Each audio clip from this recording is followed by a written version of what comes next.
I never thought I'd be the kind of grandmother who'd stand up at her own daughter's wedding and bring the whole celebration crashing down around everyone's ears. But life has a way of making liars out of all of us, doesn't it?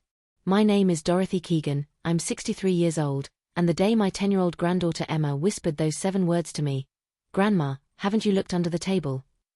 was the day I discovered that some betrayals run so deep they carve trenches straight through 3 generations of women who thought they knew what love looked like. Before I tell you what happened next, before I take you down into the darkness of what I found beneath that white linen tablecloth at the Riverside Country Club on that bright Saturday afternoon in June, I need you to understand something. I need you to know who I was before that moment, because the woman I am now, the woman telling you this story, she was born in the seconds after Emma spoke those words. The old Dorothy died right there in her lavender mother-of-the-bride dress with her champagne glass sweating condensation onto her trembling hand. If you're watching this from somewhere in the world where families still gather and secrets still hide in plain sight, leave me a comment.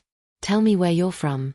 Tell me you understand what it means to smile through photographs while your heart is learning how to break in brand new ways. And listen, I know you probably found this story while scrolling through late at night, looking for something to make sense of your own pain, your own suspicions, your own moments when you knew something was wrong but couldn't name it yet. I need you to do something for me.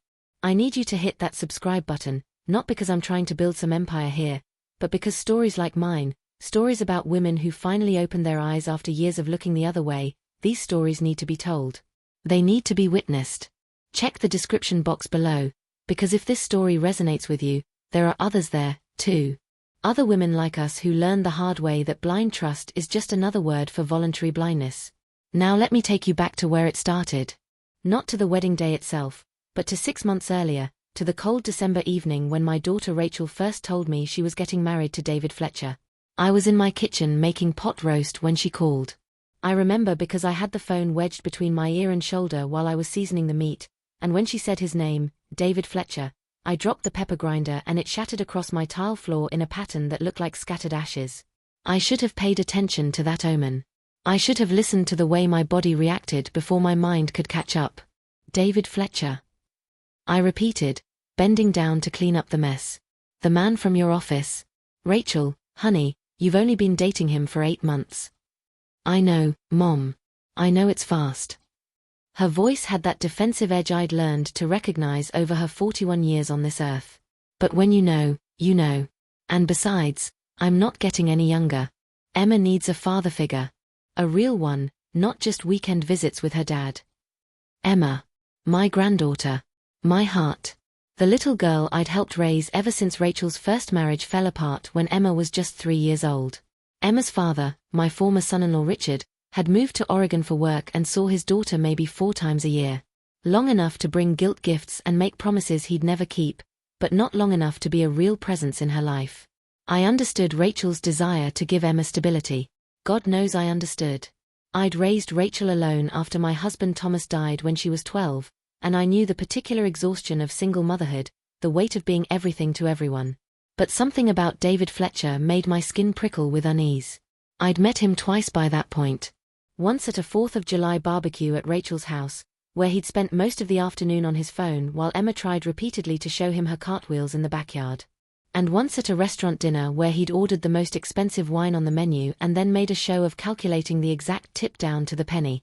Both times, I'd watched him with Rachel, and I'd seen how she changed around him. How she became smaller somehow, quieter, constantly checking his face for approval before she spoke. What does Emma think of him? I asked, sweeping up pepper and glass into the dustpan. There was a pause. Too long of a pause.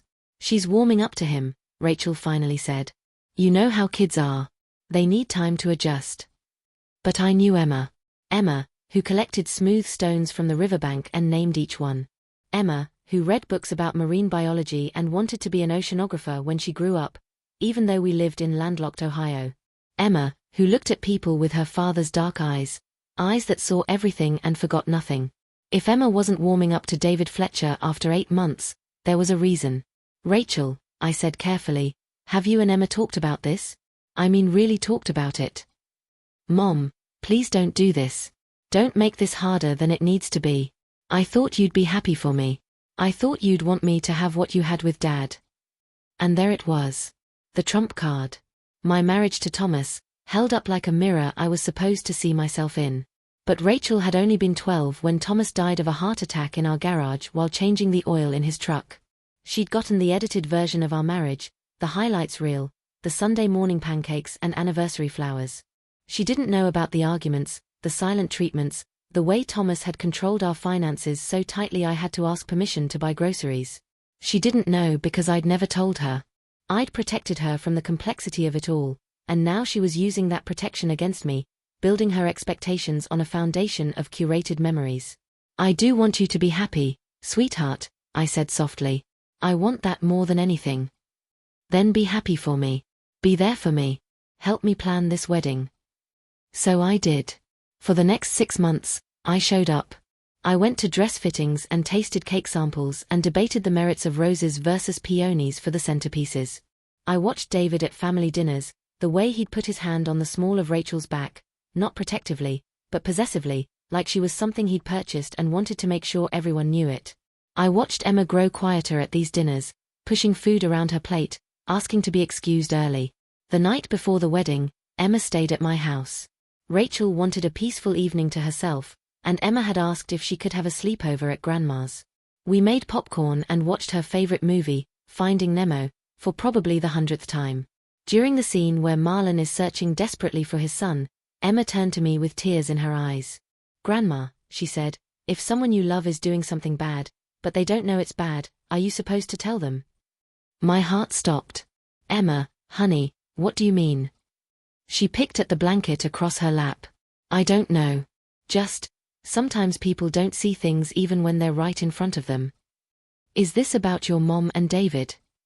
She looked at me with those dark, knowing eyes. "Do you like him, Grandma? Really like him?" I could have lied. I could have told her that David was fine, that everything would be fine, that her mother knew what she was doing. But Emma deserved better than the lies I'd been telling myself. "I don't know him very well yet," I said carefully. "But I can tell he makes your mom happy. Isn't that what matters?" Emma was quiet for a long time.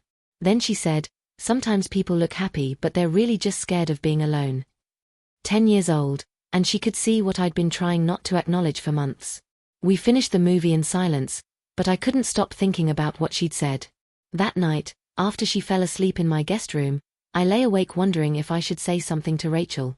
If I should pull her aside before the wedding and ask her if she was sure, really sure, if this was what she wanted or just what she'd convinced herself she needed. But I didn't.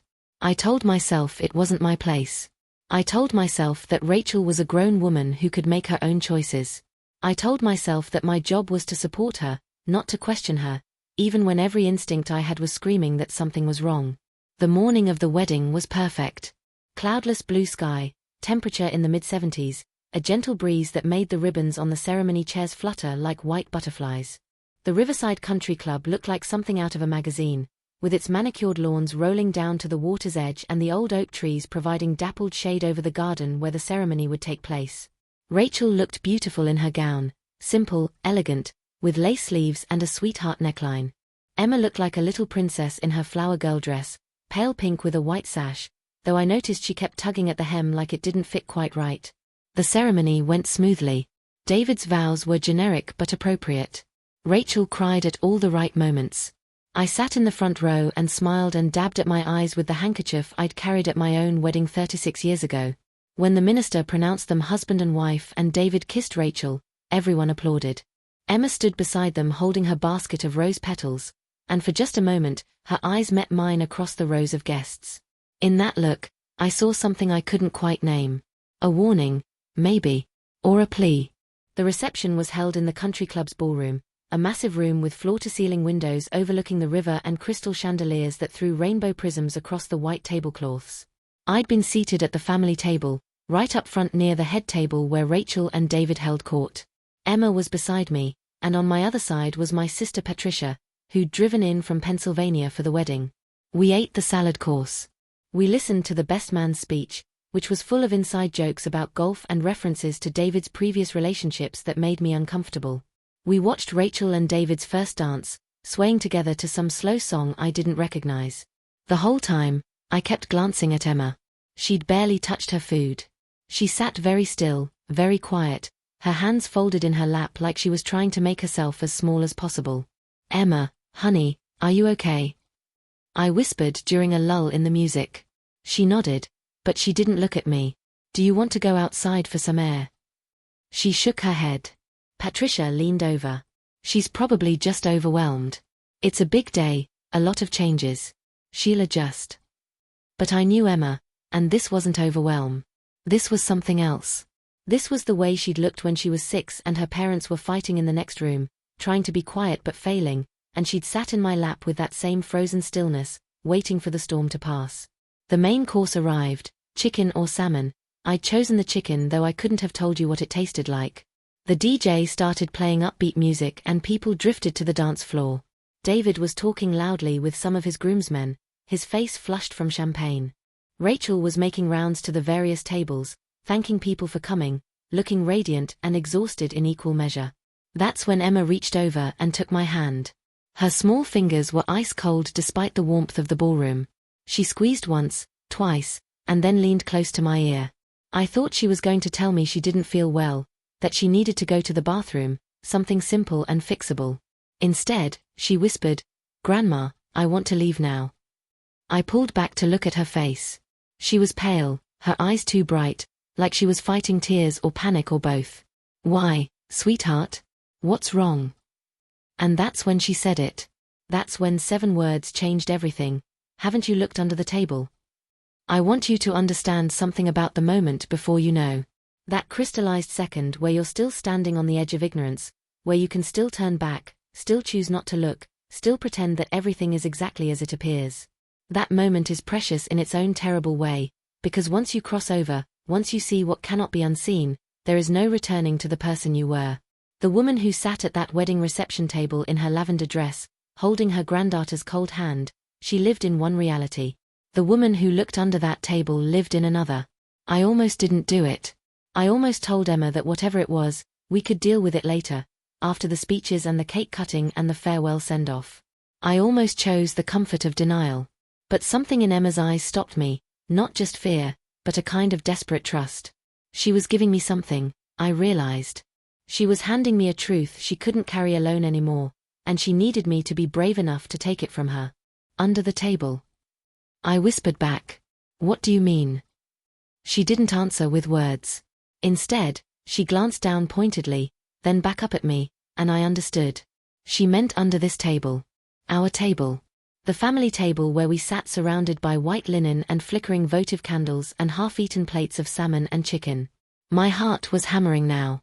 Patricia was talking to someone behind us, distracted. The music was loud enough to cover our conversation. Most of the guests were either dancing or mingling or standing in line at the open bar. I shifted slightly in my chair, as casually as I could manage, and let my napkin fall to the floor. "Oops," I said to no one in particular, and bent down to retrieve it. That's when I saw them. At first, my brain couldn't process what my eyes were registering. It was too incongruous, too wrong for the setting. But as I crouched there with my hand on my napkin and my knees protesting the angle, the image resolved itself into terrible clarity. Feet. 2 pairs of feet. One in men's dress shoes, expensive black leather Oxfords, and the other in women's heels, strappy silver things with impossibly high heels. The feet were positioned in a way that left no room for innocent interpretation. The man's shoes were angled toward the woman's heels, which were positioned between his feet. Close. Too close.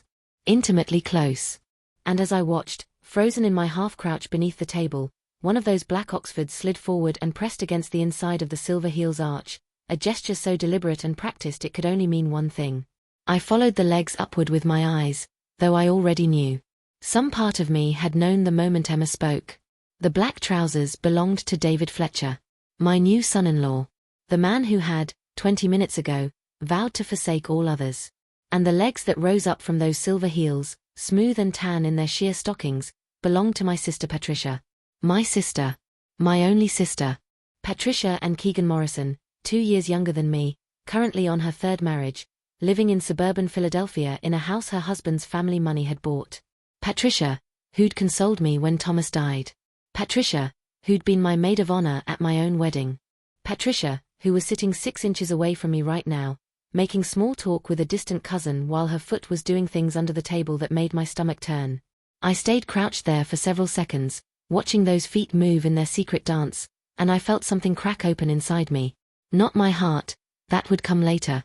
This was something deeper, some foundational understanding of the world and my place in it. I'd spent 63 years believing in certain truths, that family was sacred, that blood meant loyalty, that some lines were never crossed. And in the space of those few seconds, watching my sister's heel slide deliberately up the inside of my daughter's new husband's shoe, all of those truths turned to smoke. I grabbed my napkin and sat up too fast, making my chair scrape loudly against the floor.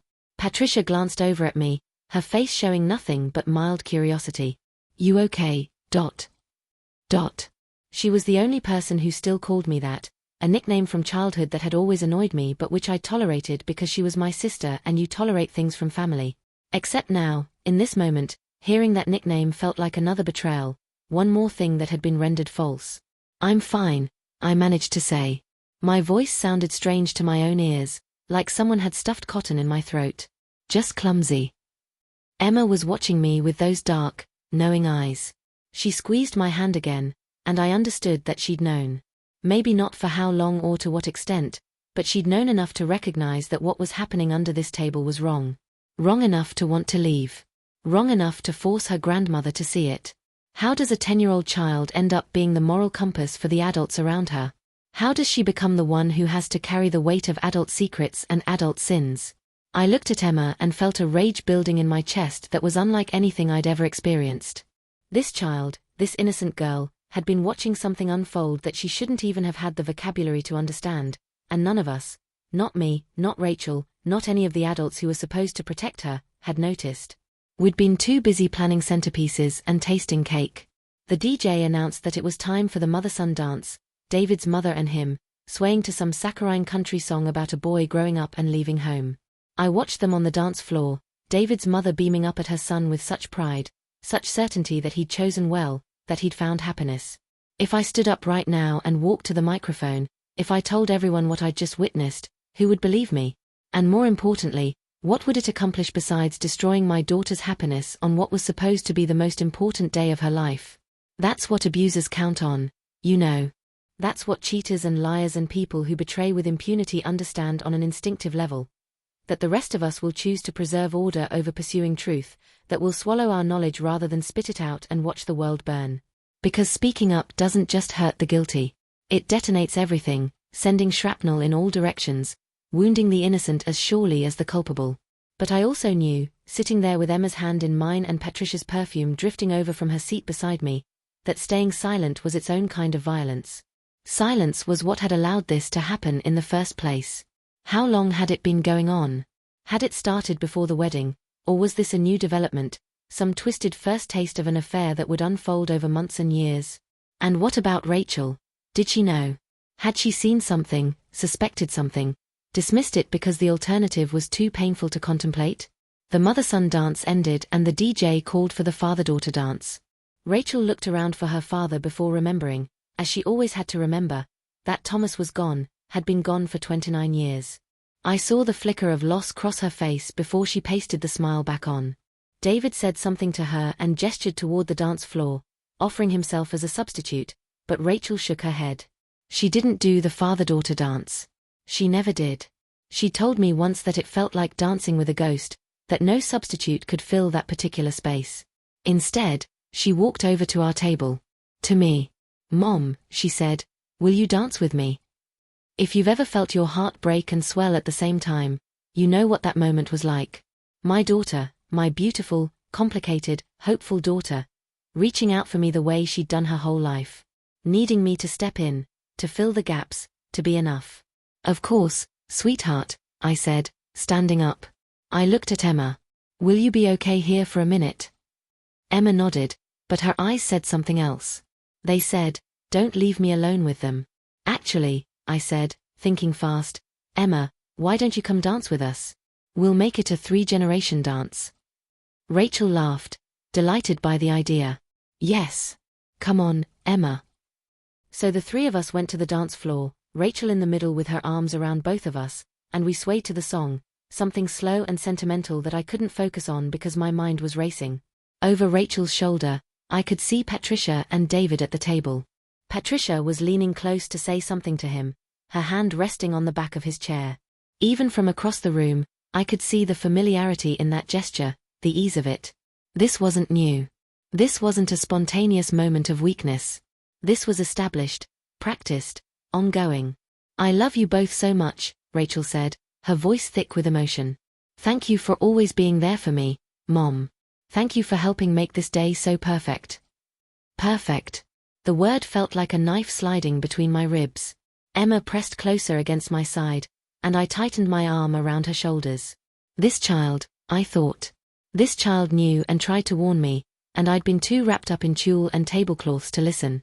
When the song ended, Rachel kissed both our cheeks and went off to greet more guests. Emma and I walked slowly back to the table. Patricia was alone now. David had gone to the bar with his groomsmen. She smiled at us as we approached, that same smile I'd known my whole life, the one that had comforted me through heartbreaks and celebrated with me through triumphs. How long had she been wearing that smile while betraying me? While betraying my daughter? "That was sweet," Patricia said. "Rachel's so lucky to have you, Dot." I sat down and reached for my champagne glass. My hand was shaking slightly, but I managed to take a sip without spilling. The bubbles felt sharp against my throat. "Patricia," I heard myself say, my voice surprisingly steady, "can we talk outside for a minute? Privately?" Something flickered in her eyes. Was it fear? Guilt? Or just annoyance at being pulled away from the reception? Now? Can't it wait until after the wedding? "No," I said, still in that steady voice that didn't sound like mine. "It really can't." She looked at me for a long moment, and I saw the calculation happening behind her eyes. Then she smiled again, that practiced, meaningless smile. "Sure, Dot. Of course." I turned to Emma. "Sweetheart, I need you to stay here for just a few minutes. Can you do that?" Emma nodded, but she grabbed my hand one more time and squeezed it hard. A warning. A plea. A benediction. All at once. Patricia and I walked out of the ballroom, through the lobby, and out onto the veranda that overlooked the river. It was quieter here, just the sound of water moving and music drifting faintly through the walls. The sun was starting to set, painting the sky in shades of orange and pink that would have been beautiful if I'd been capable of seeing beauty in that moment. "What's this about?" Patricia asked, leaning against the railing with her arms crossed. Defensive already. She knew. Of course she knew.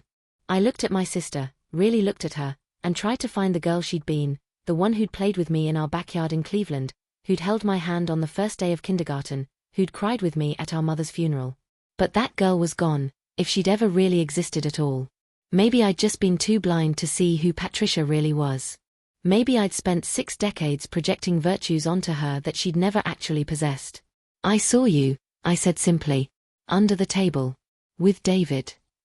If you're still watching this, if you're still with me on this journey into the worst day of my life, I need you to leave a comment.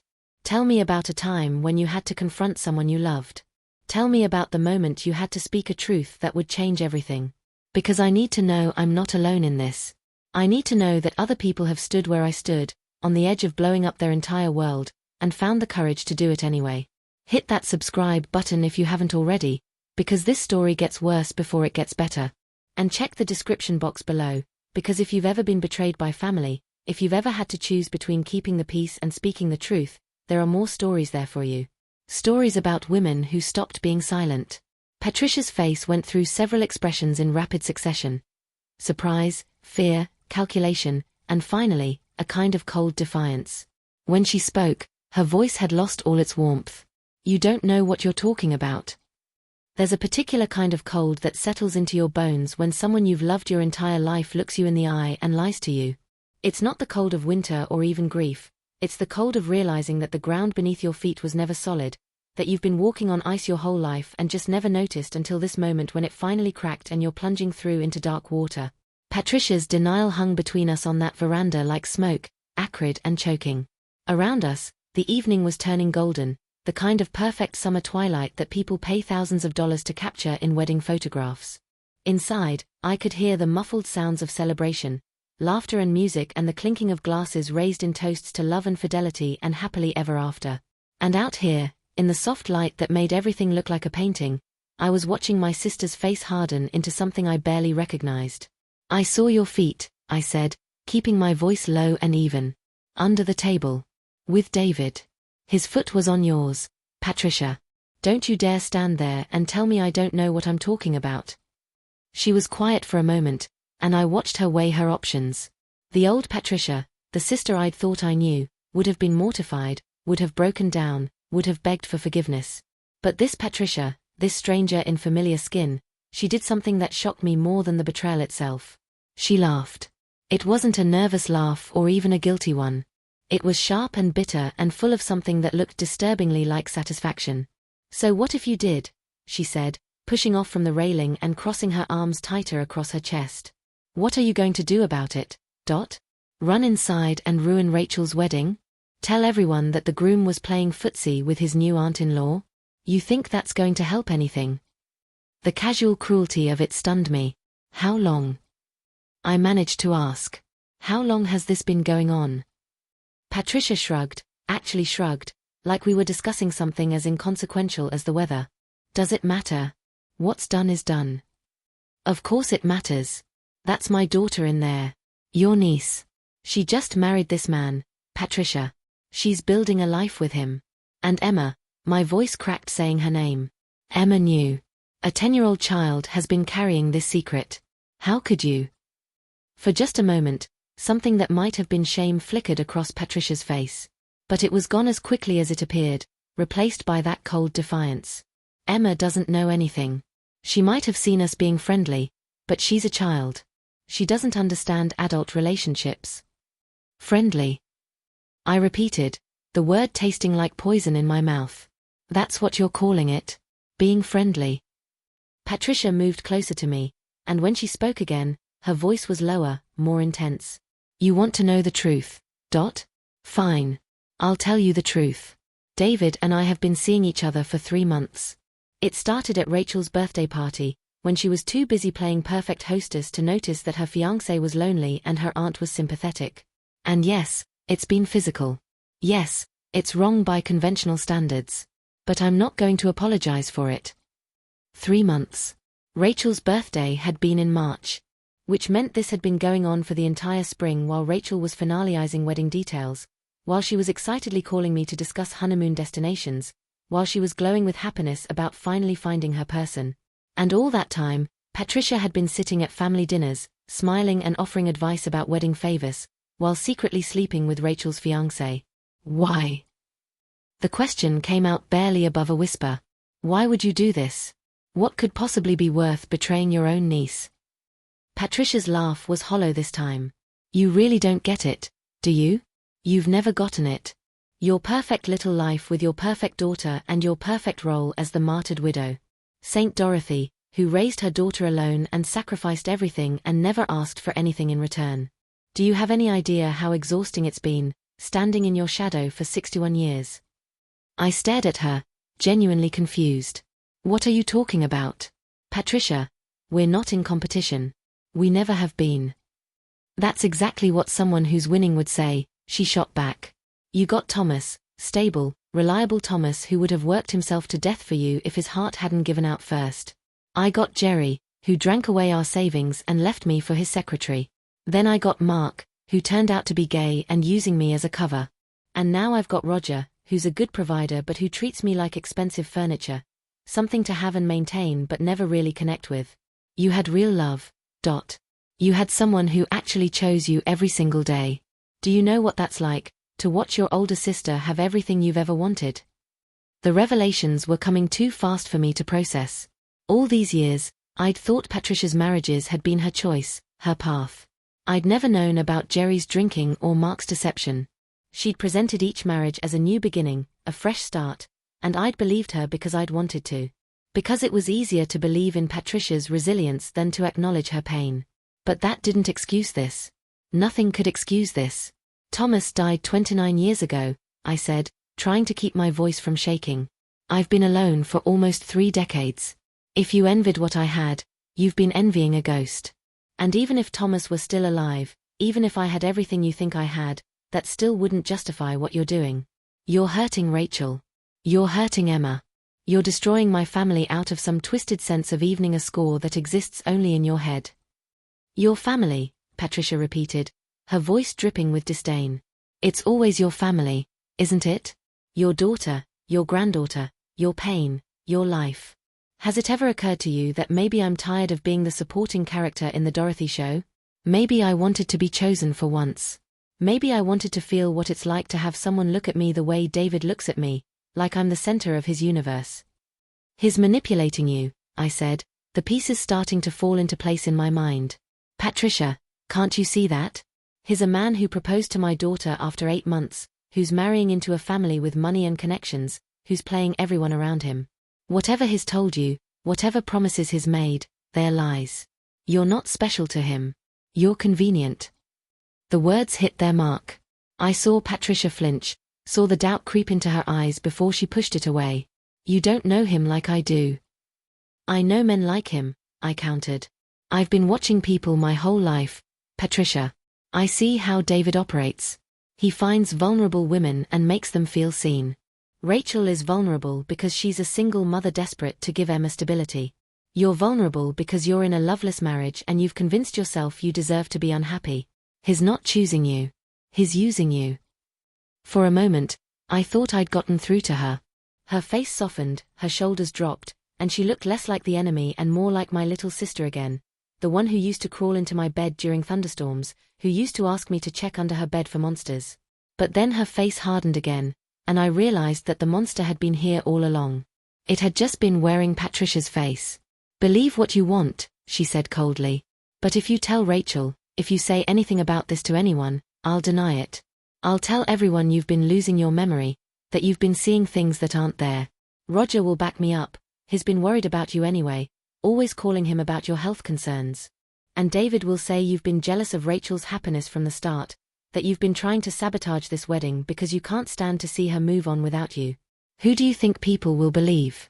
A confused old woman with empty nest syndrome, or a loving aunt and devoted new husband? The calculation in her voice, the pre-planned nature of her defense, told me everything I needed to know. They'd discussed this. Patricia and David had talked about the possibility of being caught, and they'd prepared their strategy. This wasn't just an affair. This was a conspiracy. You've thought this through, I said, more to myself than to her. I've had to, Patricia replied.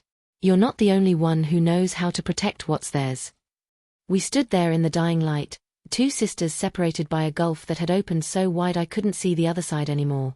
The music inside swelled, they were playing the chicken dance, that ridiculous tradition that somehow made it into every wedding reception, and I could picture Rachel on the dance floor, laughing and flapping her arms, probably thinking this was the happiest day of her life. I'm going to protect my daughter, I said finally. I don't know how. Yet, and I don't know when, but I will not let you and David destroy her life. Patricia's smile was cruel. Then you'll destroy it yourself. Because the only way to save Rachel from this is to tell her the truth, and the truth will hurt her far more than David or I ever could. That's the thing about truth, it's not nearly as redemptive as people like you want to believe. Sometimes ignorance really is bliss. She brushed past me, heading back toward the ballroom, and paused at the door. I'm going back inside now. I'm going to toast my niece's happiness and dance and smile for photographs. And you're going to do the same thing, because you're Dorothy Keegan, and Dorothy Keegan always does the right thing. Even when the right thing kills you. Then she was gone, leaving me alone on the veranda with the sound of the river and the weight of knowledge I didn't want. I stood there for several minutes, trying to steady my breathing, trying to figure out what to do next. Every option I considered led to pain. Tell Rachel now, ruin her wedding day. Tell her later, let her honeymoon in ignorance while her husband and aunt continued their affair. Don't tell her at all, watch this marriage implode on its own timeline while Emma continued to carry secrets no child should bear. There were no good choices. There never are, when you're dealing with the aftermath of someone else's betrayal. I walked back inside on unsteady legs. The reception was in full swing now. People were drunk and happy and dancing to songs from their college years. I found my way back to the family table where Emma sat alone, picking at a piece of wedding cake. When she saw me, relief flooded her face. "Grandma," she said, and that one word held so much. Relief that I'd come back. Fear about what came next. A question she was too young to know how to ask. I sat down beside her and took her hand. Emma, honey, I need to ask you something, and I need you to be completely honest with me. Can you do that? She nodded, her dark eyes solemn. How long have you known about David and Aunt Patricia? Emma looked down at her plate. When she spoke, her voice was small. I saw them at Easter. At our house. Mom was in the kitchen making dessert, and I came downstairs because I forgot my book in the living room. They were in the hallway by the bathroom. He was kissing her. Not like a family kiss. Like the way people kiss in movies. Easter. That was 3 months ago. The same timeline Patricia had confirmed. Which meant Emma had been carrying this knowledge for 3 months, through the final wedding preparations, through the rehearsal dinner, through getting fitted for her flower girl dress. 3 months of a 10-year-old child knowing something was terribly wrong and having no idea what to do about it. Why didn't you tell me?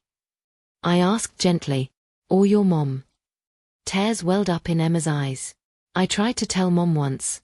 But she was so happy about the wedding, and when I said I saw David and Aunt Patricia being weird, she just said I was imagining things because I was nervous about her getting married. And I thought maybe I was imagining it. Maybe it wasn't what it looked like. But then at the rehearsal dinner last night, I saw them again. In the parking lot. They thought no one was watching, but I was looking out the window from the bathroom. She was in his car, Grandma. For a long time. My heart shattered into smaller and smaller pieces with every word.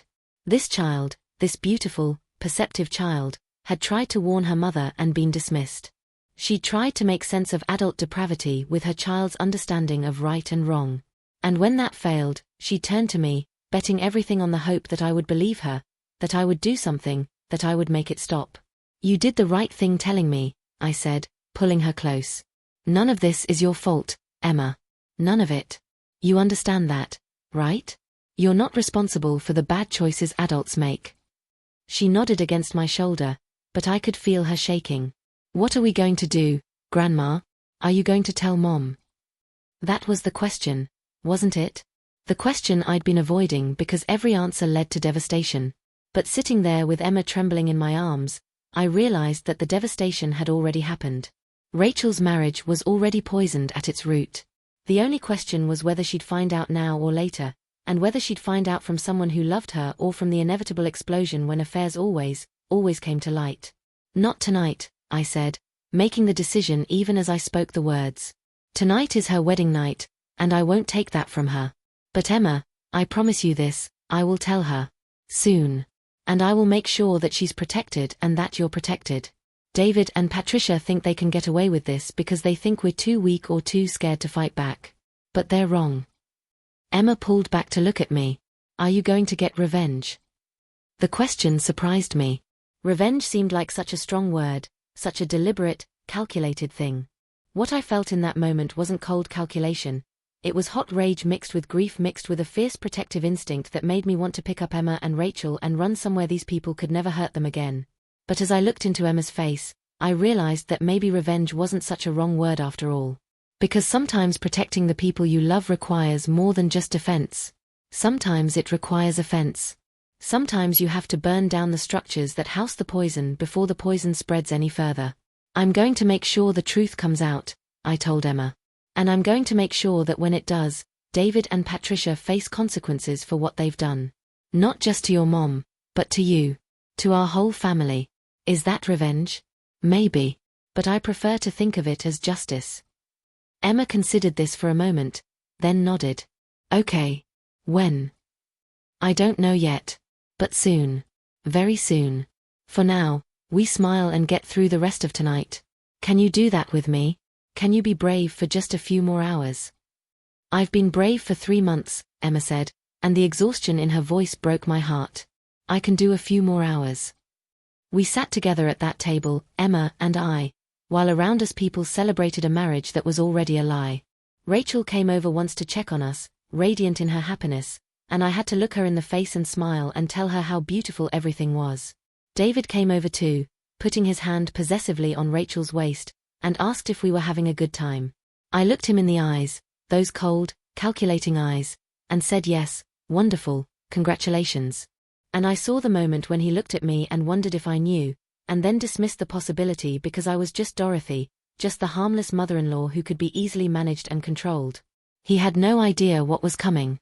Patricia kept her distance for the rest of the reception, staying on the opposite side of the room, dancing with her husband Roger and playing the role of devoted aunt and sister.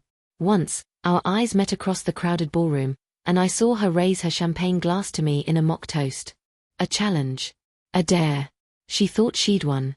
She thought she'd frightened me into silence with her threats and her cold logic about how the truth would hurt Rachel more than the lies. But she'd made a critical miscalculation. She thought I was the same Dorothy I'd been that morning, the Dorothy who prioritized peace over everything, who smoothed over conflicts and swallowed her own needs to keep everyone else comfortable. She didn't realize that the woman who'd seen those feet under the table, who'd held Emma's trembling body and seen 3 months of trauma in her eyes, that woman was someone new. Someone harder. Someone who understood that sometimes love requires not gentleness but ferocity. The reception wound down around 11. Rachel and David made their exit through a tunnel of sparklers, heading off to the hotel suite that would be their home for one night before they left for their honeymoon in Bermuda.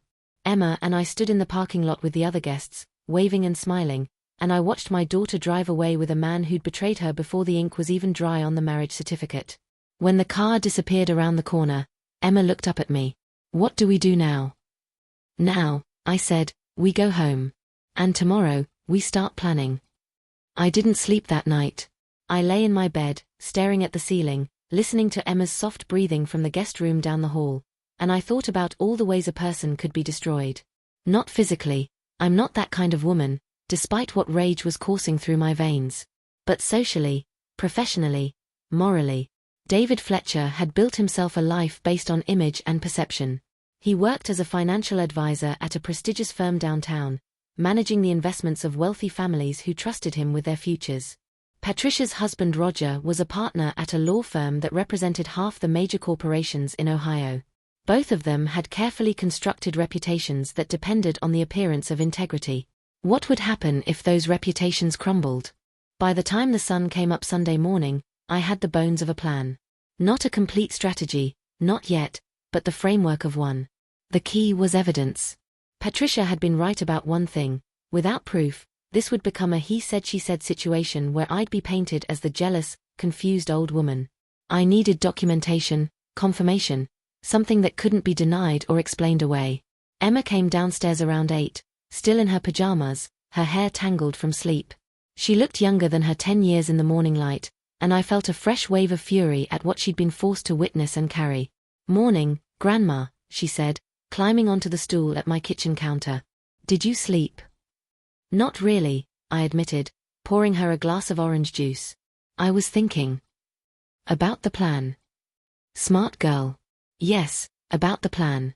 Emma, I need your help with something, but I need you to understand that this is going to be difficult. Uncomfortable, even. And if you don't want to do it, I'll understand completely." She straightened up, her face serious. "What do you need?" "I need you to tell me everything you've seen. Every time you've witnessed David and Patricia together in a way that seemed wrong.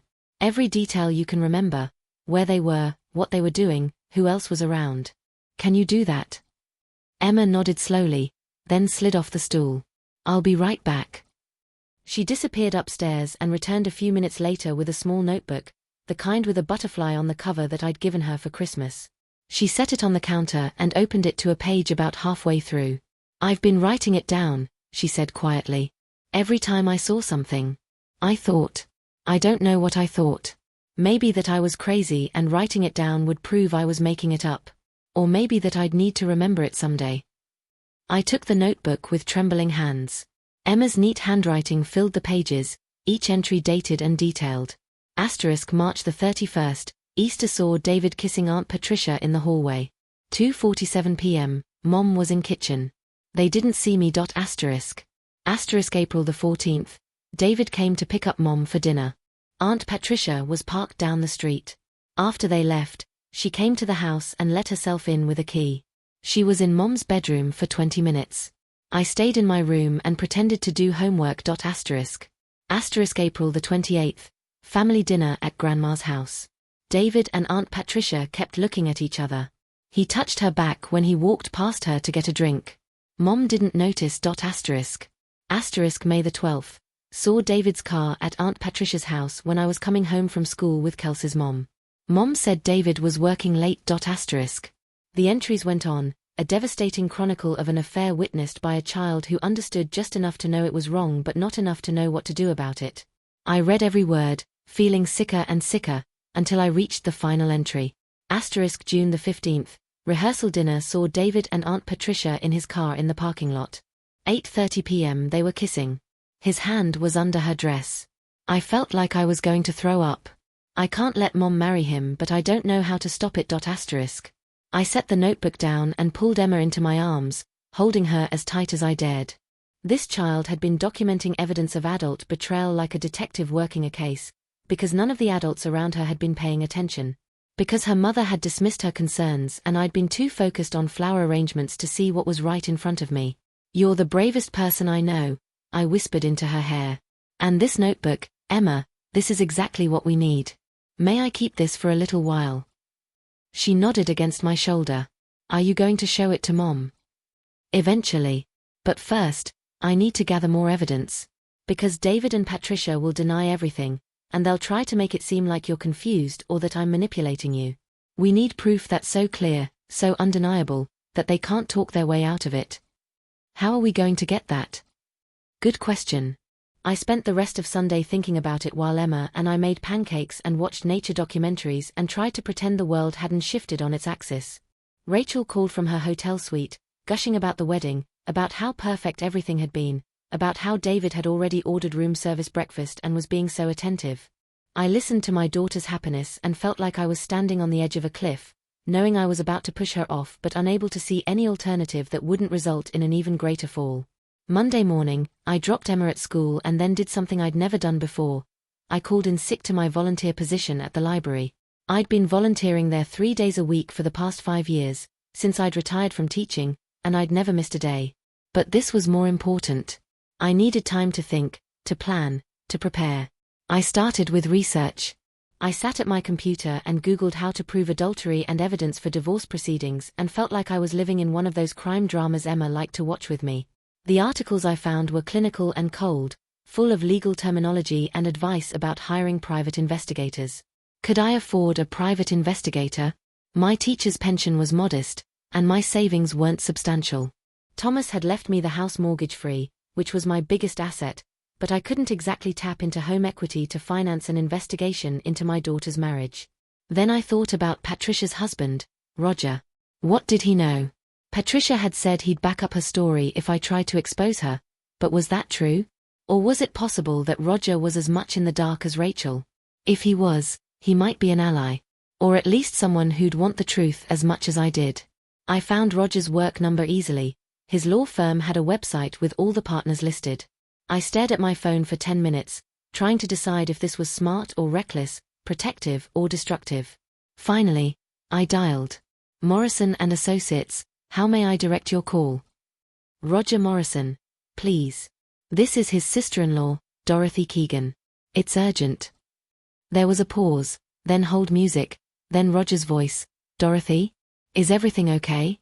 Is Patricia hurt? The genuine concern in his voice told me something important. He didn't know. Patricia might have threatened to use him as an alibi, but she hadn't actually told him about the affair. Which meant he was in the dark, just like Rachel. Another victim of Patricia's selfishness. No, she's not hurt. But Roger, I need to talk to you about something. In person, if possible. It's about Patricia and Rachel's new husband. The silence on the other end of the line stretched long enough that I thought we'd been disconnected. Then, I can meet you for lunch today. There's a cafe near my office, the Court Street Bistro. Can you be there at noon? I'll be there.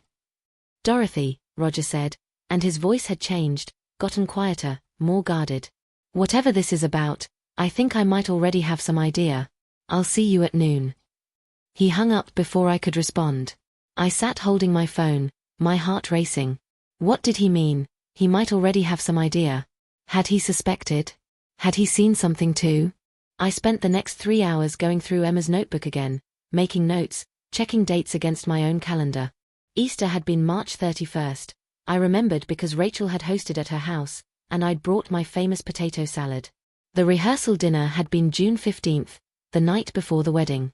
That was less than 3 months from first kiss to wedding day, but Patricia had said they'd been seeing each other for 3 months, which would put the start of their affair sometime in early March.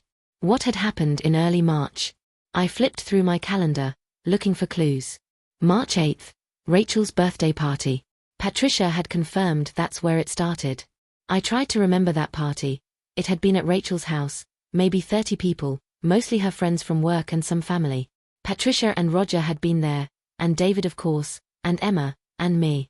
I'd spent most of the evening in the kitchen helping Rachel with food, and I'd thought Patricia was with Roger in the living room. But looking back now, I couldn't actually remember seeing them together much that night. At 11:30, I drove to the Court Street Bistro, a trendy place downtown that I'd never been to before. It was the kind of restaurant where young professionals met for power lunches, all exposed brick and reclaimed wood and artisanal sandwiches. Roger was already there when I arrived, sitting at a corner table that offered some privacy. He stood when he saw me, and I was struck by how tired he looked. There were dark circles under his eyes, and he'd lost weight since I'd seen him at the wedding 2 days ago. "Dorothy," he said, kissing my cheek. "Thank you for meeting me. I ordered coffee for both of us. I hope that's okay." We sat down, and for a moment neither of us spoke. The server came by with our coffee, took our order, I asked for a salad I knew I wouldn't eat, and disappeared. Roger stirred sugar into his coffee with intense concentration, and I realized he was as nervous as I was. "You said you might have some idea what this is about," I prompted gently. Roger set down his spoon and looked at me directly. "Patricia has been having an affair. I've known for about a month. I don't know who with, but I've known. She's been distant, secretive, coming home late, being overly protective of her phone. Classic signs, right?" He laughed, but there was no humor in it. "I'm a lawyer. I've handled dozens of divorce cases. I know what infidelity looks like. I just didn't know. I didn't know it was with David. That's what you're here to tell me, isn't it?" I nodded, pulling Emma's notebook from my purse. "It's worse than that, Roger. Much worse. And I have evidence." I slid the notebook across the table. He opened it, began reading, and I watched the color drain from his face. When he looked up at me, there were tears in his eyes. "That little girl," he whispered. "Emma. She's been watching this happen. Oh God, Dorothy. What have we done? What has Patricia done?" Roger Morrison was not the man I'd thought he was. Over the course of that lunch, neither of us touching our food, both of us drinking too much coffee, I discovered that my brother-in-law was not the cold, distant husband Patricia had described. He was a man who'd spent the last 5 years of his marriage trying to reach a wife who'd systematically pulled away from him, who'd blamed him for her unhappiness while seeking warmth in the arms of other men. "This isn't the first time," he told me, his voice flat with resignation. "Patricia has a pattern. Every few years, she finds someone new. Someone who makes her feel special, seen, whatever word she's using to justify it. The first time, about 3 years into our marriage, it was her tennis instructor. Lasted 4 months before he moved to Florida. Then it was a colleague at the nonprofit where she volunteers. That one lasted longer, almost a year. I found out when the man's wife called me, hysterical, asking if I knew what our spouses were doing. I felt like I was learning about a stranger. Why didn't you divorce her? Roger smiled sadly. For the same reason you didn't tell Rachel about David at the wedding, I imagine. Because divorce is messy and painful and expensive, and because I kept thinking maybe the next time would be different. Maybe she'd work through whatever demons were driving her to do this. Maybe we could go to counseling, fix whatever was broken. But she always refused therapy. Said there was nothing wrong with her, that I was the problem for not understanding her needs. The psychology of it was fascinating and horrifying in equal measure. Patricia had created a narrative where she was perpetually the victim, perpetually misunderstood, perpetually justified in seeking validation outside her commitments. And because she'd never faced real consequences, because Roger had stayed, because she'd never been publicly exposed, she'd kept doing it. Now she'd escalated to targeting her own niece's fiancé, and she clearly believed she'd get away with this too. "I won't let her get away with it this time," I said firmly. "Not when it involves Rachel. Not when Emma's been traumatized by it. This ends now." "What do you need from me?" Roger asked. That was the question I'd been hoping to hear. I need evidence. The notebook helps, but it's a child's observations. Patricia and David will claim Emma misunderstood what she saw, that she's a kid with an overactive imagination. I need proof that's indisputable, photographs, text messages, something concrete. Roger pulled out his phone. Patricia doesn't know I have access to her cloud storage. She thinks I'm technologically incompetent because I still use a flip phone for work calls. But I'm not stupid. When I suspected the last affair, I figured out her passwords. She's never changed them. He tapped at his phone for a moment, then turned it to show me. I haven't looked through everything yet.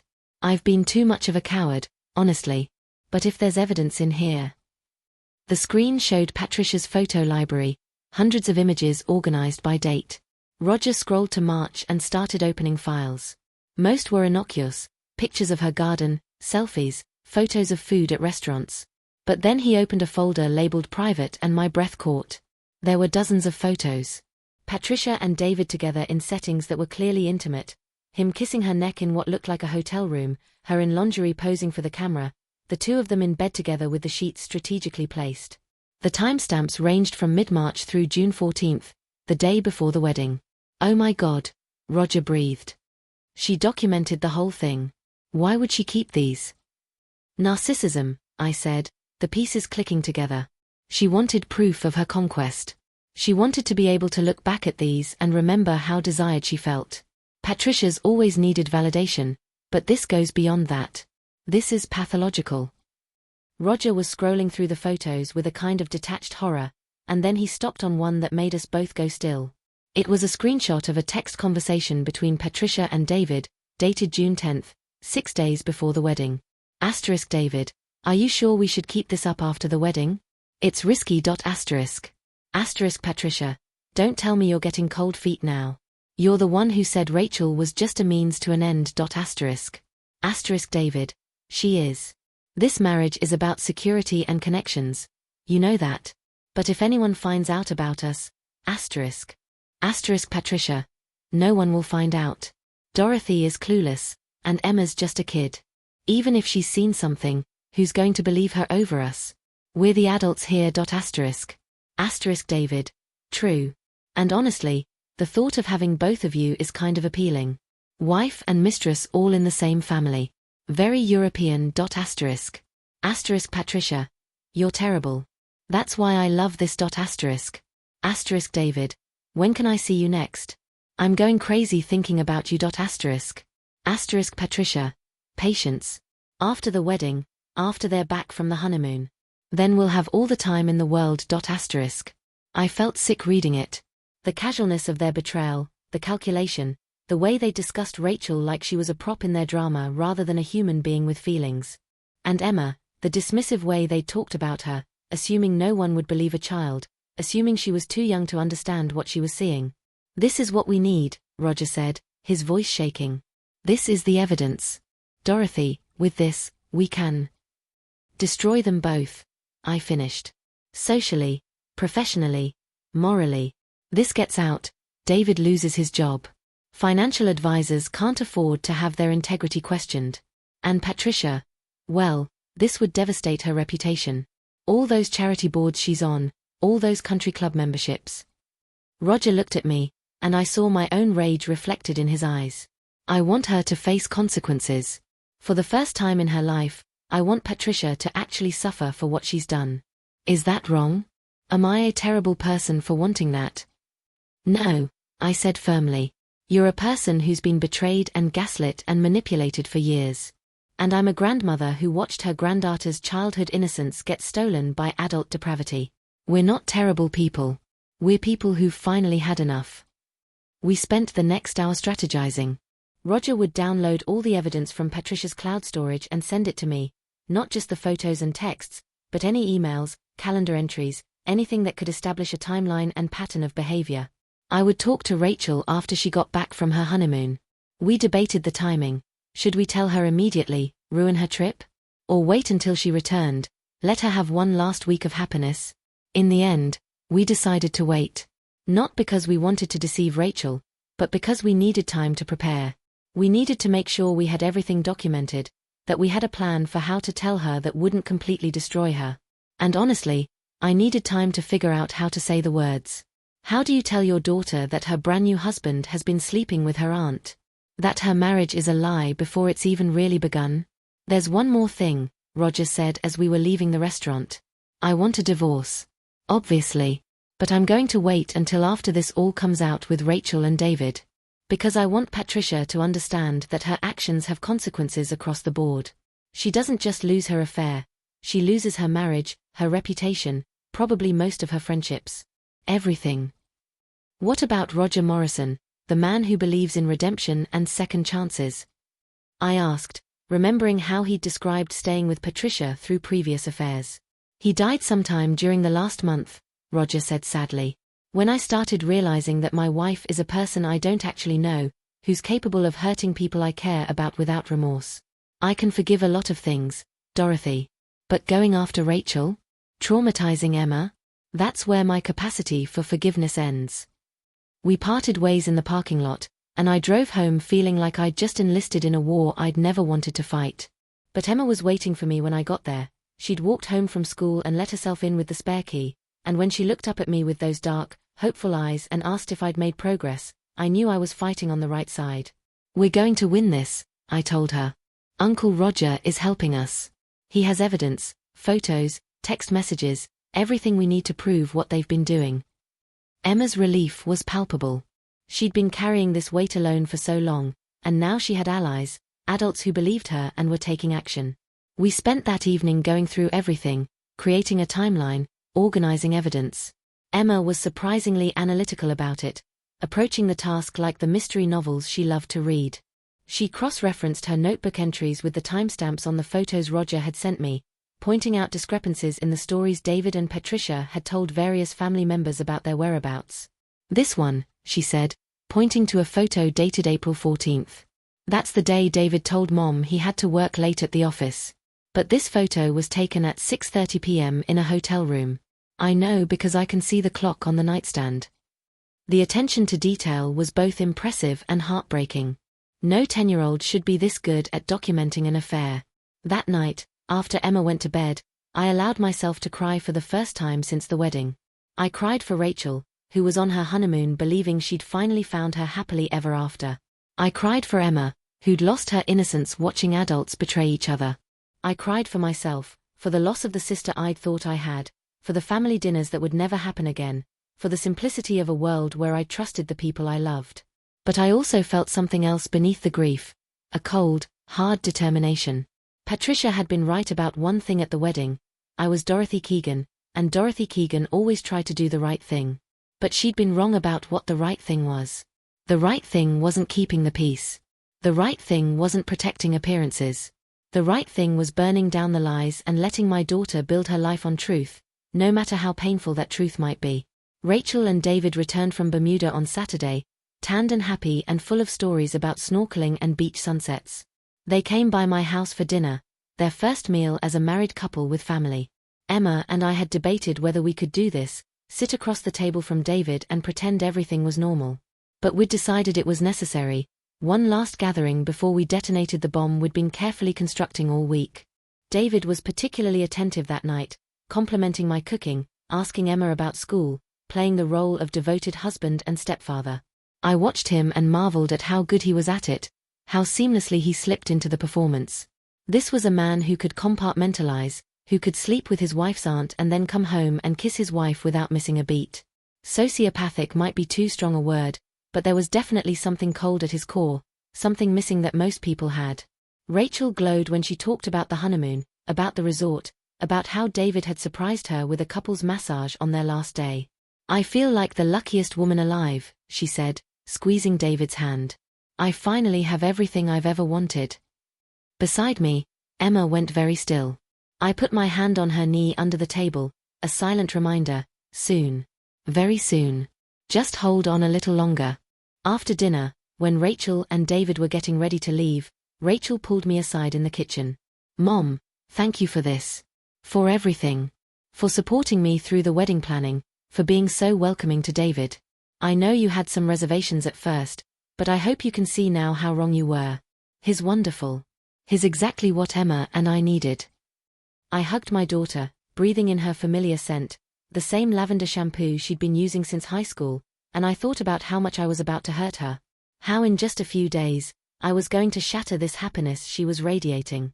It felt cruel, like I was the villain in this story rather than Patricia and David. But then I remembered Emma's notebook. I remembered those text messages where they'd called Rachel a means to an end. I remembered 3 months of a child carrying adult secrets.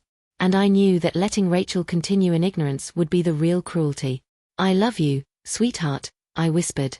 "No matter what happens, please remember that I love you and everything I do is because I want what's best for you." Rachel laughed. "Why so serious? Nothing's going to happen. Everything's perfect." She pulled back and looked at me with concern. "Are you feeling okay? You seem off." "Just tired," I lied. "The wedding took a lot out of me." "Well, get some rest. And Mom? Thank you. For everything. You're the best mother anyone could ask for." After they left, Emma and I cleaned up the dishes in silence. Finally, she said, "When are you going to tell her?" "Tomorrow," I decided. "I'll invite her over for lunch, just the two of us. She deserves to hear this in private, somewhere she can react without David there to manipulate her response." "Can I be there?" I thought about it, then shook my head. "Not for the initial conversation. But I'll tell her about your notebook, about everything you witnessed. You'll be part of this, Emma. Your voice matters. But I need to break the news to her first, give her a chance to process it." "What if she doesn't believe you?" It was the fear I'd been harboring all week. "Then I'll show her the evidence. Roger sent me everything, the photos, the texts, the timeline. She won't be able to deny it, Emma. The truth is the truth, even when we wish it wasn't." That night, I barely slept again. I rehearsed different versions of the conversation in my head, trying to find words that would soften the blow even though I knew no words could. How do you tell someone their marriage is built on sand? That the person they trusted most has been betraying them from the very beginning? That their family, the people who are supposed to love and protect them, have been conspiring against them? There were no good ways. There were only necessary ways. Sunday morning dawned grey and heavy with the promise of rain. I'd called Rachel the night before and asked her to come for lunch, just the two of us, something special to celebrate her return from the honeymoon. She'd agreed easily, happy, unsuspecting. David had a golf game anyway, she said. He was meeting some potential clients at the country club. The irony wasn't lost on me. While I was preparing to destroy his marriage, he was out schmoozing for business as if the world wasn't about to come crashing down around him. Emma spent Saturday night at her friend Kelsey's house. I'd arranged it deliberately, wanting her away from the fallout, at least initially. She'd hugged me extra tight before she left, and whispered, "Good luck, Grandma. Mom's going to need you." The wisdom of children. Emma understood something I was still grappling with, that this revelation wasn't just going to hurt Rachel, it was going to fundamentally change who she was. You don't walk through betrayal this deep and come out the same person on the other side. I knew that from experience, from watching my marriage to Thomas shift after I discovered his financial control wasn't love but manipulation. Rachel would emerge from this changed, and I could only hope she'd emerge stronger rather than broken. I made Rachel's favorite lunch, chicken salad with grapes and almonds, fresh croissants from the bakery downtown, that strawberry lemonade she'd loved since she was 12. I set the table with my good dishes, the ones Thomas's mother had given us as a wedding gift. Looking at those plates now, I thought about how much significance we attach to objects, how we imbue them with meaning and memory. After today, would Rachel be able to sit at this table without remembering this meal? Would these dishes always carry the weight of this conversation? She arrived right at noon, looking refreshed from her honeymoon, her skin golden from the sun, her hair pulled back in a ponytail that made her look younger than her 41 years. She was wearing a sundress I'd helped her pick out last summer, yellow with white flowers, and she was carrying a gift bag. "Mom," she said, kissing my cheek as she came in. "I brought you something from Bermuda. Just a little thank you for everything." Inside the bag was a beautiful hand-painted bowl, turquoise and coral, the colors of the ocean. "For your seashell collection," Rachel explained. "I know you've been looking for the perfect piece to display them in." I collected shells from every beach I'd ever visited, a habit that had started on my honeymoon with Thomas and continued through solo trips after his death. Rachel knew this. She'd remembered this detail of who I was, had thought of me while she was on her honeymoon, had wanted to bring me something meaningful. I thought I might break right there, holding that beautiful bowl, knowing what I was about to do to the woman who'd given it to me. "It's perfect," I managed to say. "Thank you, sweetheart. Let's eat." We sat down to lunch, and for the first few minutes, I let Rachel talk. She told me about the resort, about the excursion they'd taken to swim with dolphins, about the romantic dinner David had planned on the beach. She was animated, happy, more relaxed than I'd seen her in years. And I listened to every word, storing them away, these last moments of her innocence. Finally, there was a lull in the conversation. Rachel was refilling her lemonade glass, and I knew it was time. I could feel my heart hammering against my ribs, could feel sweat beading at my hairline despite the air conditioning. "Rachel," I said, my voice steadier than I felt. "I need to talk to you about something. Something serious." She looked up, and I saw the moment when her expression shifted from happiness to concern. "Is it Emma? Is something wrong? You said she was at Kelsey's." "Emma's fine. Physically, she's fine. But Rachel, she's been dealing with something that no child should have to deal with.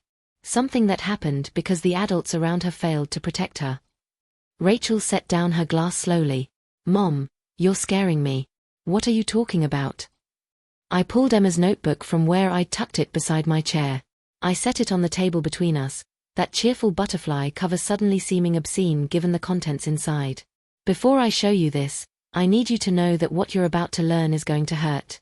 It's going to hurt worse than anything you've ever experienced, worse than your divorce from Richard, worse than losing your dad. And I need you to know that I'm here, that I'm not going anywhere, that we will get through this together." Rachel's face had gone pale. "Mom, what is this? You're freaking me out." "David has been having an affair," I said, forcing the words out quickly before I lost my nerve. "Since March. Since before he proposed to you. And the person he's been having the affair with is Patricia." For a moment, Rachel just stared at me. Then she laughed, but it was a hollow sound, automatic, the kind of laugh that comes when your brain can't process what it's hearing. "That's not funny, Mom.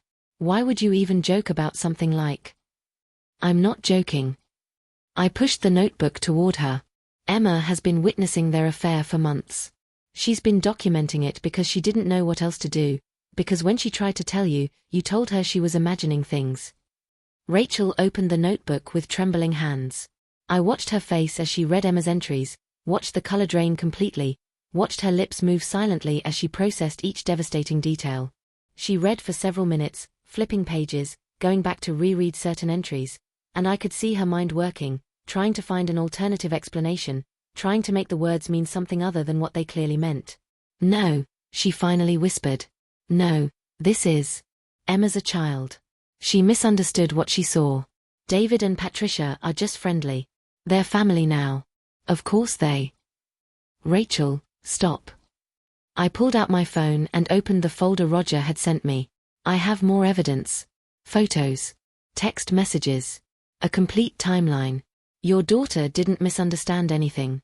She saw exactly what was happening, and she tried to warn you, and no one listened." I turned the phone toward her, showing her the first photo, Patricia and David in a hotel room, kissing, his hand on her waist in a way that was unmistakably intimate. Rachel looked at it for a long moment, and I saw something crack in her expression, some fundamental breaking. "When was this taken?" she asked, her voice barely audible. I checked the timestamp. April 22nd. "You were working late that night. You'd called me to see if Emma could stay over. David told you he was having dinner with clients." She was shaking now, full-body tremors that made the phone wobble in her hands. I scrolled to the next photo, and the next, and watched my daughter's face as she absorbed the visual evidence of her husband's betrayal. When we got to the screenshot of the text messages, the ones where David called her a means to an end, she made a sound I'd never heard her make before, a low keening that came from somewhere deep in her chest. "He never loved me," she said, "and it wasn't a question. This whole thing, the proposal, the wedding, it was all, what? A game. A convenience. I think David saw you as exactly what he said in those texts, a means to an end. You're successful, you have connections in this community. You gave him instant family credibility. And Patricia." I paused, trying to find the right words. "Patricia has her own demons. Her own needs that she's been filling at other people's expense for a long time. Does Roger know? Rachel asked suddenly.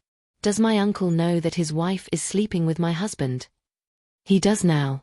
He's the one who gave me the photos. They were stored in Patricia's cloud. He's been suspecting an affair for a while, but he didn't know it was with David until I told him.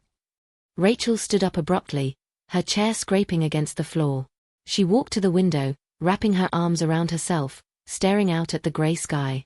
I feel so stupid, she said. All those times they were together at family dinners, all those little moments I thought were just family warmth. How did I not see it? Because you trusted them. Because you're not the kind of person who looks for betrayal in the people you love. That's not stupidity, Rachel. That's decency. They exploited your decency, and that's on them, not you. She turned back to face me, and there were tears streaming down her face now. Emma knew. My baby girl has been carrying this for 3 months. 3 months, Mom. She tried to tell me and I dismissed her. I told her she was imagining things because I was so desperate to believe in this fairy tale. What kind of mother does that make me? I stood and went to her, pulling her into my arms the way I'd done when she was small and the world had hurt her. You're the kind of mother who wanted to give her daughter stability, who wanted to believe in love and second chances. You're human, Rachel. You made a mistake, and now we fix it. How? She sobbed against my shoulder. How do I fix this? I married him. I stood in front of everyone we know and promised to love him forever. And Emma, oh God, Emma watched me marry the man she knew was cheating on me. What must she think of me? She thinks you're her mother and she loves you. And she'll understand, eventually, that this isn't your fault. But Rachel, you need to understand something too. This isn't over. David and Patricia, they planned this. They discussed how to handle it if anyone found out. They decided Emma was too young to be believed and I was too clueless to notice. They're not going to confess and apologize. They're going to deny and deflect and try to make you think you're crazy for believing the evidence. Rachel pulled back, wiping at her face with the back of her hand. Something in her expression had changed, hardened. Show me everything. Every photo, every text message. I want to see all of it. We spent the next hour going through the evidence Roger had compiled. Rachel looked at every image, read every text exchange, traced the timeline of the affair with a kind of clinical detachment that scared me a little. This was shock, I knew, the mind's way of protecting itself from overwhelming pain by shutting down emotion temporarily. But I also saw something else emerging in her expression. Anger. Cold, focused anger. They've been planning to continue this after the wedding, she said, pointing to one of the text exchanges. Patricia says after the honeymoon, we'll have all the time in the world. They thought they could just keep doing this under my nose. In my house. Around my daughter. Yes, I said quietly. That's exactly what they thought. Rachel set down my phone and looked at me with eyes that were still wet with tears but now also blazing with rage. I want them to pay. Both of them. I don't want to just divorce David quietly and let Patricia go back to her life with Roger. I want consequences. I want everyone to know what they did. Is that wrong? Is that petty? I thought about my own journey over the past week, from the shocked woman at the wedding to the person I'd become. Someone capable of planning revenge, of gathering evidence, of preparing to burn down the carefully constructed lies that people had built their lives on. No, I said firmly. It's not wrong and it's not petty. It's justice. They made choices, knowing those choices could hurt people, and they did it anyway because they thought they'd get away with it. They don't get to walk away from this without consequences. Then help me, Rachel said. Help me figure out how to make them face what they've done. This was the moment I'd been waiting for, not just Rachel's acceptance of the truth, but her readiness to fight back. I'd been afraid she might collapse under the weight of the betrayal, might internalize the blame and believe somehow that she'd deserved this. But my daughter was stronger than that. She'd been through a divorce before, had rebuilt her life as a single mother, had learned to stand on her own. She could do it again. First, I said, you can't let David know that you know. Not yet. If you confront him now, he'll have time to prepare his defense, to hide assets, to paint himself as the victim. We need to be strategic. Strategic, Rachel repeated, testing the word. Okay. What does that look like? It means we build our case quietly. You'll act normal around David. I know that sounds impossible, but you have to. We need to document everything, gather more evidence if possible. Roger is getting copies of all the financial records from Patricia's accounts, looking for any money David might have been spending on her that should have been going to your household. We'll need to find you a good divorce attorney, someone tough who won't let David manipulate the proceedings. Rachel nodded, absorbing this. And Patricia? What about her? Roger is filing for divorce. He's waited years for her to change, given her chance after chance, but this was the final straw. When the divorces happen, we make sure everyone knows why. No vague, irreconcilable differences. The truth comes out, in divorce filings, in court if necessary, in conversations with every mutual friend and family member we have. They wanted to keep this secret. We make it impossible for them to hide. David's job, Rachel said suddenly. He's a financial advisor. His whole career depends on people trusting him with their money. If his clients find out he's a liar and a cheater, they'll take their business elsewhere, I finished. And Patricia's reputation in her social circles, all those charity boards and country club committees, gone. That's what happens when you betray people. You lose not just the relationship, but everything that came with it. Rachel was quiet for a long moment, processing. Then she said something that surprised me.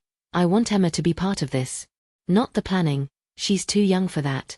But she needs to know that I believe her now, that I'm sorry I didn't listen, that her voice matters.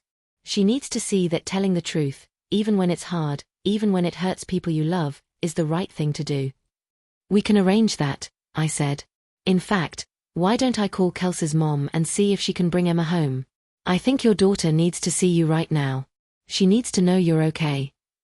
Rachel nodded, and I made the call. 20 minutes later, Emma came through my front door with her overnight bag, and the moment she saw Rachel sitting at the kitchen table with red-rimmed eyes and tissues scattered around her, she dropped her bag and ran straight into her mother's arms. Mom, Emma said, her voice muffled against Rachel's shoulder. I'm so sorry. I should have tried harder to make you listen. I should have. No, Rachel said firmly, pulling back to look Emma in the face. You did everything right. I'm the one who's sorry. I dismissed you when you tried to tell me the truth because I didn't want to see it. That was my failure, not yours. You were so brave, Emma. You were braver than any of the adults in this situation. Emma's eyes filled with tears. Are you going to divorce him? Yes. And it's going to be messy and ugly and there will be a lot of changes. But Emma, we're going to be okay. Better than okay, actually. Because we're going to be living in truth instead of lies, and that matters more than anything. I watched my daughter and granddaughter hold each other, both of them crying, both of them finally able to share the weight of what they'd been carrying separately. And I thought about the chain reaction that had started with Emma whispering those 7 words to me under a wedding reception table. One moment of courage from a 10-year-old girl, and now everything was changing. That night, after Rachel and Emma had gone home, after we'd made plans to meet with a divorce attorney on Monday, after Rachel had promised she could act normal around David for a few more days until we had everything in place, I sat alone in my living room with a glass of wine and thought about what came next. Revenge, I was learning, wasn't just about hurting the people who hurt you. It was about reclaiming your power, about refusing to be a victim, about insisting that actions have consequences. Patricia and David had counted on our silence, on our desire to keep the peace, on our fear of confrontation. They'd made the mistake of thinking that Rachel's kindness was weakness, that my age meant I was irrelevant, that Emma's youth meant she was powerless. They were about to learn how wrong they'd been. The next week was one of the strangest of my life. On the surface, everything appeared normal. Rachel went to work, came home to David, smiled and made dinner and slept beside him as if nothing had changed. Emma went to school, did her homework, played with friends. I volunteered at the library, had coffee with acquaintances, maintained my routines. But underneath, we were all playing roles in a drama we'd written ourselves, waiting for the moment when we could step out of character and speak our truth. Rachel called me every morning after David left for work, just to check in, to remind herself that what she was doing, this performance of normalcy, served a purpose. I feel like I'm losing my mind, she told me on Tuesday. Last night, he tried to initiate sex and I had to. I couldn't tell him no without raising suspicions, but Mom, I wanted to vomit. Knowing where he's been, what he's done with Patricia. I know, sweetheart, I said, my heart breaking for her. Just a few more days. The attorney has almost everything he needs. The attorney was Lawrence Gardner, a man Roger had recommended, someone who'd handled Roger's previous divorce and had a reputation for being brilliant and ruthless in equal measure. Rachel had met with him on Monday, bringing Emma's notebook and all the evidence Roger and I had compiled. Lawrence had looked through everything with the practiced eye of someone who'd seen every variation of human betrayal, and then he'd said something that had surprised us: "This is good. Really good. Not only do you have proof of adultery, but you have evidence of financial misconduct." Financial misconduct? Rachel had asked. Lawrence had pointed to several receipts and credit card statements Roger had pulled from Patricia's records. "These hotel charges, these restaurant bills, they're from David's credit card, but they're not showing up on your joint account statements. Which means he has a separate account you don't know about. And I'm willing to bet that when we subpoena his financial records, we're going to find that he's been siphoning money from your household finances to fund this affair. That's not just adultery, that's theft. It changes everything."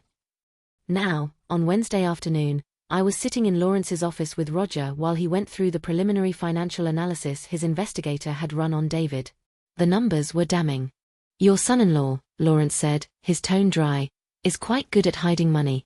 He's been moving funds from the joint account he shares with Rachel into a personal account at a different bank. Small amounts, never more than $500 at a time, always with explanations that sound legitimate: business expenses, client gifts, professional development.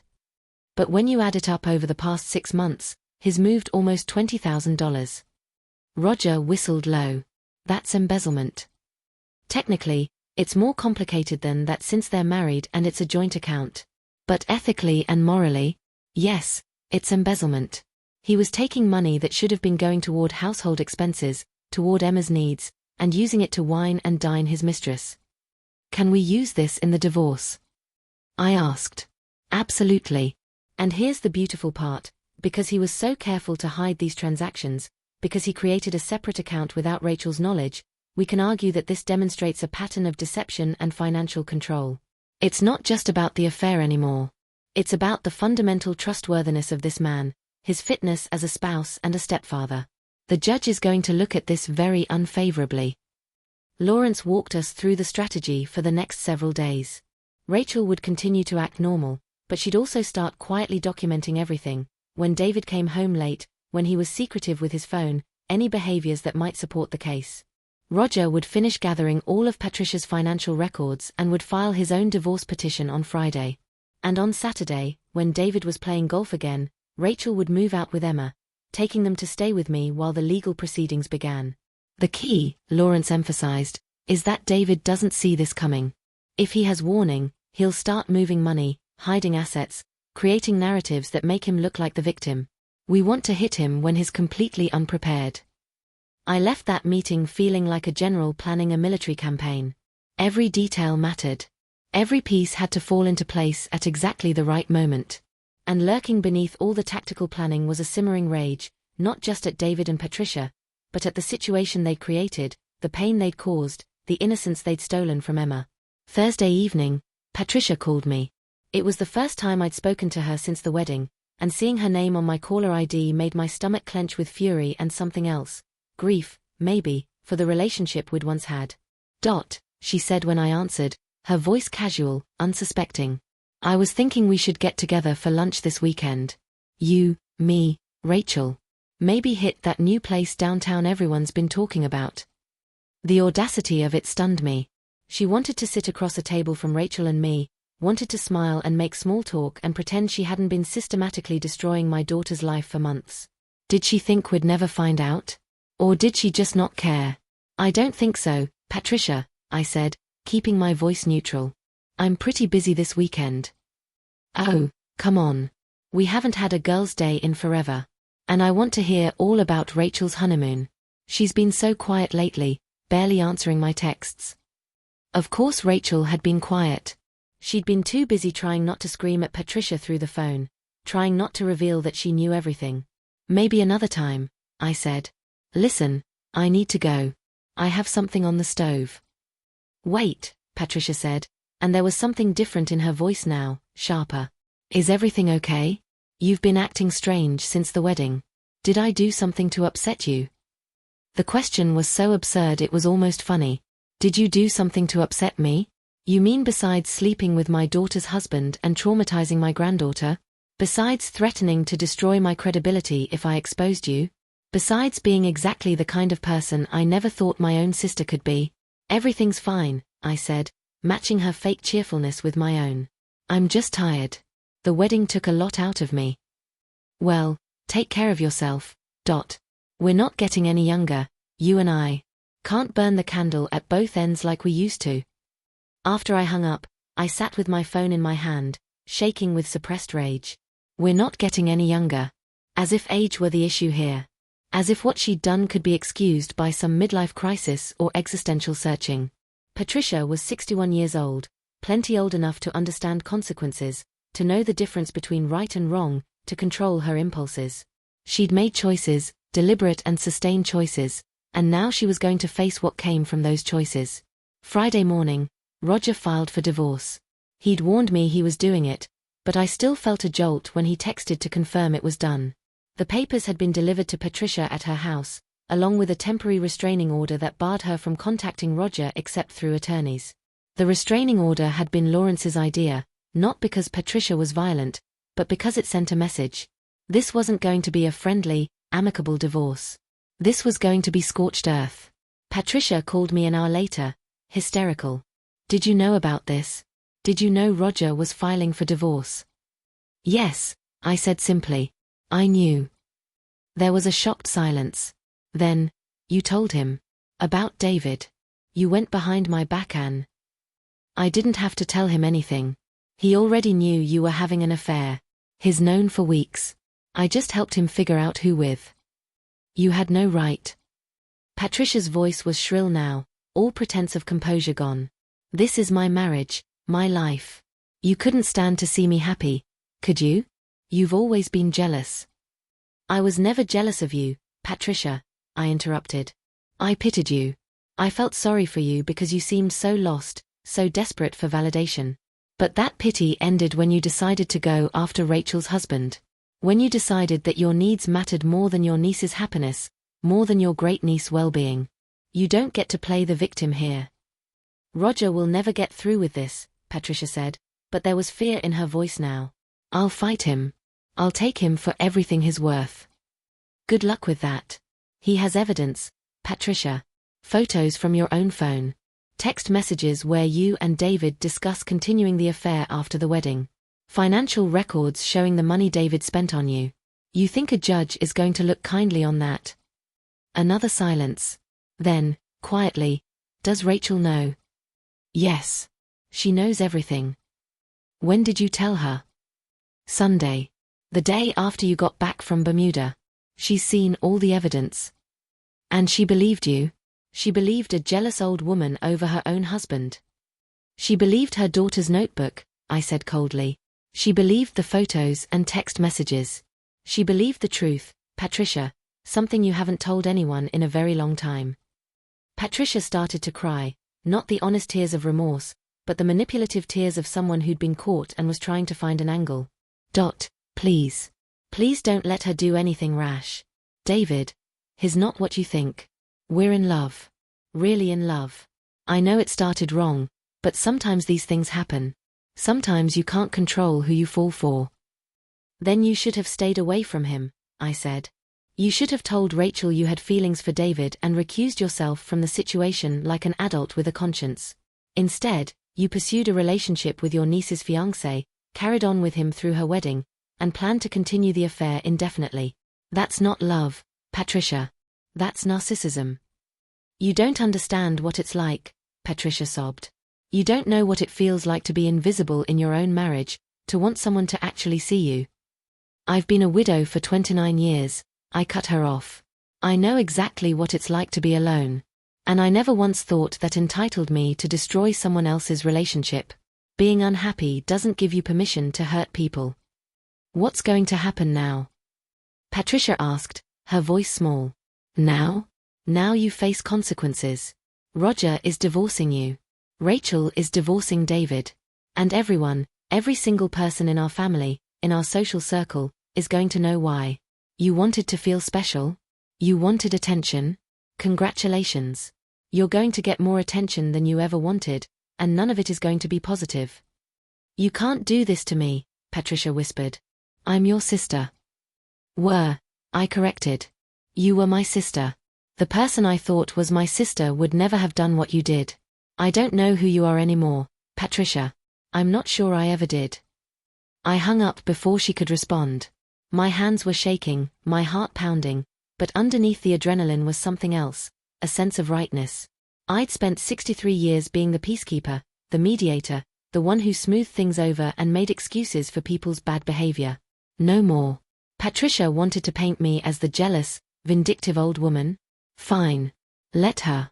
I'd rather be thought of as a villain who protected her family than a saint who stood by and did nothing. That afternoon, Rachel made her move. David was at work, unsuspecting, when she came home early and started packing. Not everything, that would come later, with movers and lawyers, but the essentials. Clothes for her and Emma, important documents, jewelry, photo albums. She loaded everything into her car methodically, and I could see from her face that she was on autopilot, not letting herself feel anything yet because if she started feeling, she might not be able to finish. Emma helped, moving her stuffed animals and books from her room to the car with a quiet efficiency that broke my heart. This child should have been playing outside on a Friday afternoon, not helping her mother flee from a marriage that had turned toxic before it had even really begun. They arrived at my house around 4 in the afternoon, pulling into my driveway with Emma's purple bicycle strapped to the roof of Rachel's car. I watched them unload, watched Emma carry her things up to the guest room that had been her second home since she was born, watched Rachel move through my house with the hollow eyes of someone in shock. It's done, Rachel said when everything was inside. I left a note for David. Just said that I knew about the affair, that I'd be staying with you, and that he should expect to hear from my attorney. Lawrence said to keep it simple, don't engage, don't argue, just state facts and leave. How do you feel? I asked. Rachel sat down heavily on my couch, and Emma immediately curled up next to her. I feel numb. Like this is happening to someone else and I'm just watching. Is that normal? It's very normal. It's shock. Your brain is protecting you from feeling everything all at once because it knows you couldn't handle it. When does the real feeling start? Soon, I said gently. But we'll be here. Both of us. You don't have to go through this alone. We ordered pizza for dinner, neither Rachel nor I had the energy to cook, and tried to make the evening feel normal for Emma's sake. We watched a movie, some animated thing about talking animals that I couldn't focus on because I was too busy checking my phone, waiting for David to discover the note, to come home to an empty house, to realize his carefully constructed life was falling apart. The call came at 8:30. Rachel's phone lit up with David's name, and she stared at it for a long moment before declining the call. He called again immediately. And again. After the 5th call, Rachel turned off her phone. He's going to come here, Emma said quietly. He's going to try to talk to Mom. She was right. At 9:15, there was a knock on my door. I looked through the peephole and saw David standing on my porch, still in his work clothes, his face twisted with anger. Rachel had moved to the far end of the living room, as if putting distance between herself and the door could protect her from the confrontation to come. I opened the door but kept the chain lock engaged. David. Where is she? He demanded. Where's Rachel? I need to talk to her. She doesn't want to talk to you. This is ridiculous. Whatever she thinks happened, whatever lies people have been telling her. Stop, I said firmly. I'm not going to stand here and listen to you gaslight me. We have evidence, David. Photos, text messages, financial records. We know about the affair. We know about the money you've been stealing.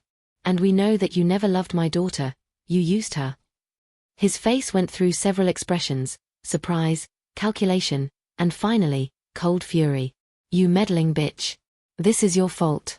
You've been trying to sabotage this marriage from the beginning because you can't stand to see Rachel happy without you controlling every aspect of her life. That's a nice story, I said. Unfortunately for you, it's not going to hold up in court. You're going to be served with divorce papers on Monday. I suggest you get yourself a good attorney. You're going to need one. I started to close the door, but David pushed against it, making the chain lock strain. You can't do this. I won't let you destroy what Rachel and I have. You already destroyed it, I said. The moment you decided to sleep with her aunt, You destroyed it. Now you're just facing the consequences.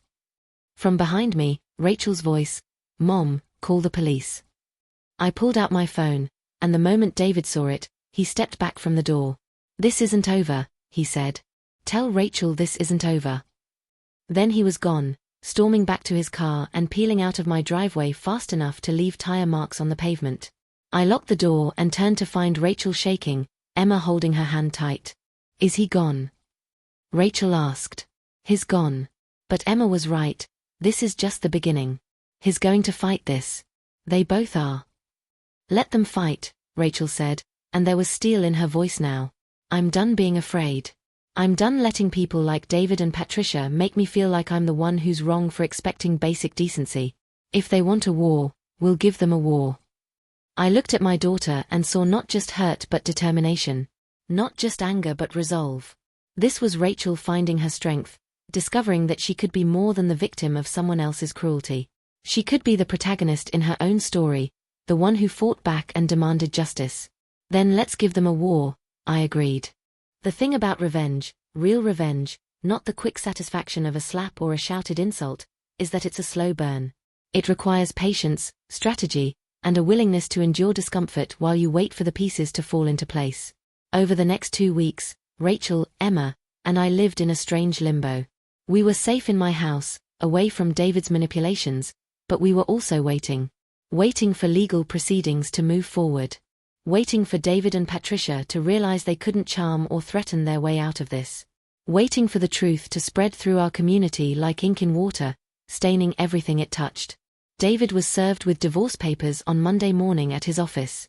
Rachel had insisted on that detail. She wanted his colleagues to see, wanted the papers delivered publicly so he couldn't hide what was happening. According to Lawrence, David had accepted the papers with remarkable composure, had even joked with the process server about women and their drama. But his composure had cracked when he read through the filing and saw the adultery charges, the financial misconduct allegations, the request for full custody of Emma. Even though she wasn't biologically his, Rachel was. Seeking to ensure he had no parental rights or access to her daughter. By that afternoon, David had called Lawrence's office 6 times, each message more desperate than the last. Patricia's situation unraveled even faster. Roger had wasted no time in telling their closest friends about the affair, and in their social circle, wealthy, conservative, obsessed with reputation, the news spread like wildfire. By Tuesday, Patricia had been asked to step down from 2 charity boards. By Wednesday, 3 of her closest friends had blocked her number. By Thursday, she'd been uninvited from a gala she'd been planning for 6 months. Social death, Roger called it when he came by my house to update us on Friday evening. In our circles, adultery is one thing. People can be discreet about it, sweep it under the rug. But getting caught? Destroying a family? That's unforgivable. Patricia's going to find herself completely isolated. "Good," Rachel said, her voice hard. She was sitting at my kitchen table with a stack of legal documents in front of her, Emma doing homework beside her. "She deserves to feel what she made me feel. Alone. Betrayed. Like the ground disappeared from under her feet." Roger looked at Rachel with something like admiration. "You're stronger than I gave you credit for. I'm sorry for that, for not seeing what was happening, for not stopping it sooner." "You didn't know it was my husband," Rachel said. "And honestly, Roger, thank you. For helping Mom gather evidence. For being willing to blow up your own life to make sure David and Patricia faced consequences. That took courage." "It took me too long to find that courage," Roger admitted. "I've been enabling Patricia's behavior for years, making excuses, covering for her. I told myself I was being understanding, but really I was just being a coward. Never again." After Roger left, Emma looked up from her homework. "Grandma, can I ask you something?" "Of course, sweetheart." "When are people going to know?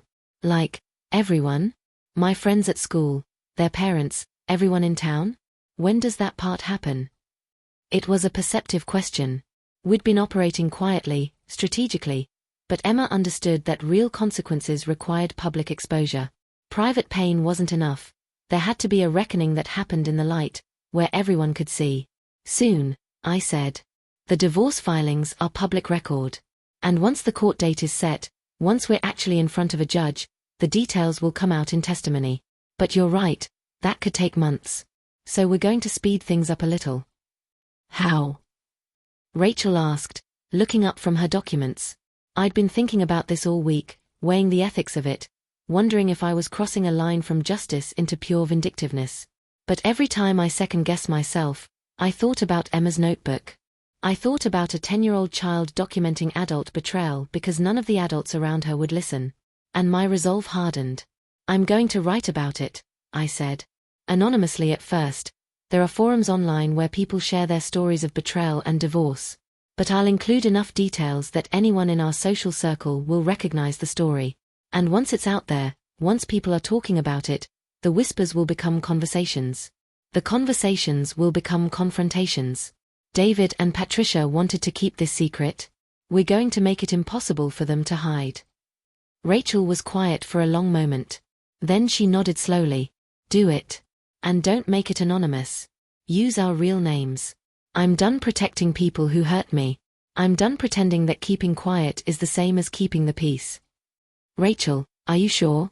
Once this is public, you can't take it back. Everyone will know. Everyone will know that my husband cheated on me with my aunt, Rachel interrupted. Yes, that's humiliating.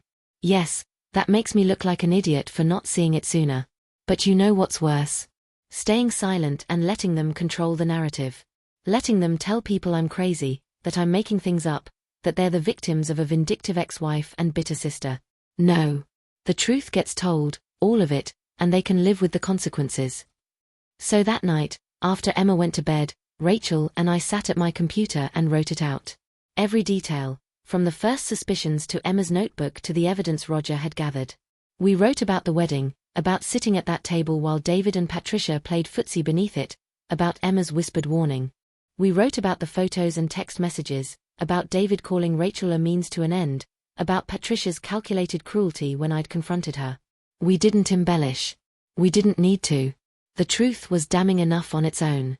Rachel posted it on Facebook first, on her personal page where she had nearly 600 friends, colleagues, former classmates, neighbors, family.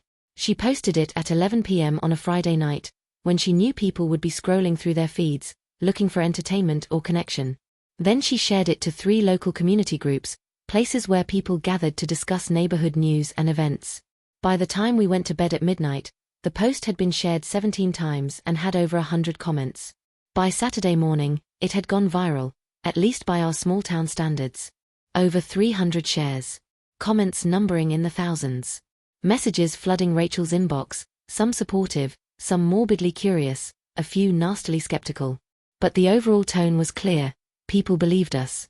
And they were outraged on Rachel's behalf. I woke up Saturday to my phone buzzing with notifications. People I hadn't spoken to in years were reaching out, offering support, sharing their own stories of betrayal. One woman wrote, "This same thing happened to me. My husband cheated with my sister. No one believed me when I tried to tell them. Thank you for being brave enough to speak your truth." Another message, "I work with David Fletcher. We all thought he was such a nice guy. I can't believe he'd do this. Actually, scratch that, I can believe it. There were always rumors about him being too friendly with female clients." That detail caught my attention. I screenshot it and sent it to Lawrence. If David had a history of inappropriate behavior with clients, that could be relevant to his professional standing. Financial advisors were bound by strict codes of ethics, and if he'd been crossing boundaries with clients, his firm would have serious liability concerns. By mid-morning, David was calling Rachel's phone non-stop. She'd blocked his number, so he started calling from other numbers, his office line, friends' phones, even a burner phone he must have bought specifically to get around her blocks. Rachel finally turned off her phone completely and just monitored her email, where Lawrence was keeping her updated on legal developments. Patricia called me once, at 7 a.m., screaming so loudly I had to hold the phone away from my ear. "You destroyed my life. You vindictive, hateful woman. Everything I've worked for, my reputation, my friendships, it's all gone because of you." "No," I said calmly. "It's all gone because of your choices. I didn't sleep with my niece's husband. I didn't betray my family. I didn't lie and manipulate and scheme. I just made sure people knew what you did. If your reputation can't survive the truth, that says everything about who you really are." She hung up on me, And I never heard from her again. Roger told me later that she'd moved out of their house, was staying with some man she'd met online, someone who apparently didn't care about her past as long as she paid half the rent. The irony of Patricia, who'd always prided herself on her social status and her advantageous marriage, ending up in a cheap apartment with a stranger wasn't lost on any of us. The real consequence for David came on Monday. Lawrence called Rachel with news. David had been placed on administrative leave from his firm, pending an internal investigation. 3 of his female clients had come forward after reading Rachel's post, claiming that David had made inappropriate advances during meetings. One woman said he'd suggested they meet for drinks to discuss her portfolio and then spent the entire evening hitting on her. Another said he'd made comments about her appearance that made her uncomfortable. None of it was explicitly illegal, but it was all against company policy, and combined with the adultery scandal, it was enough for the firm to distance themselves. They're going to fire him, Lawrence predicted. Maybe not immediately, they'll wait until the investigation is complete.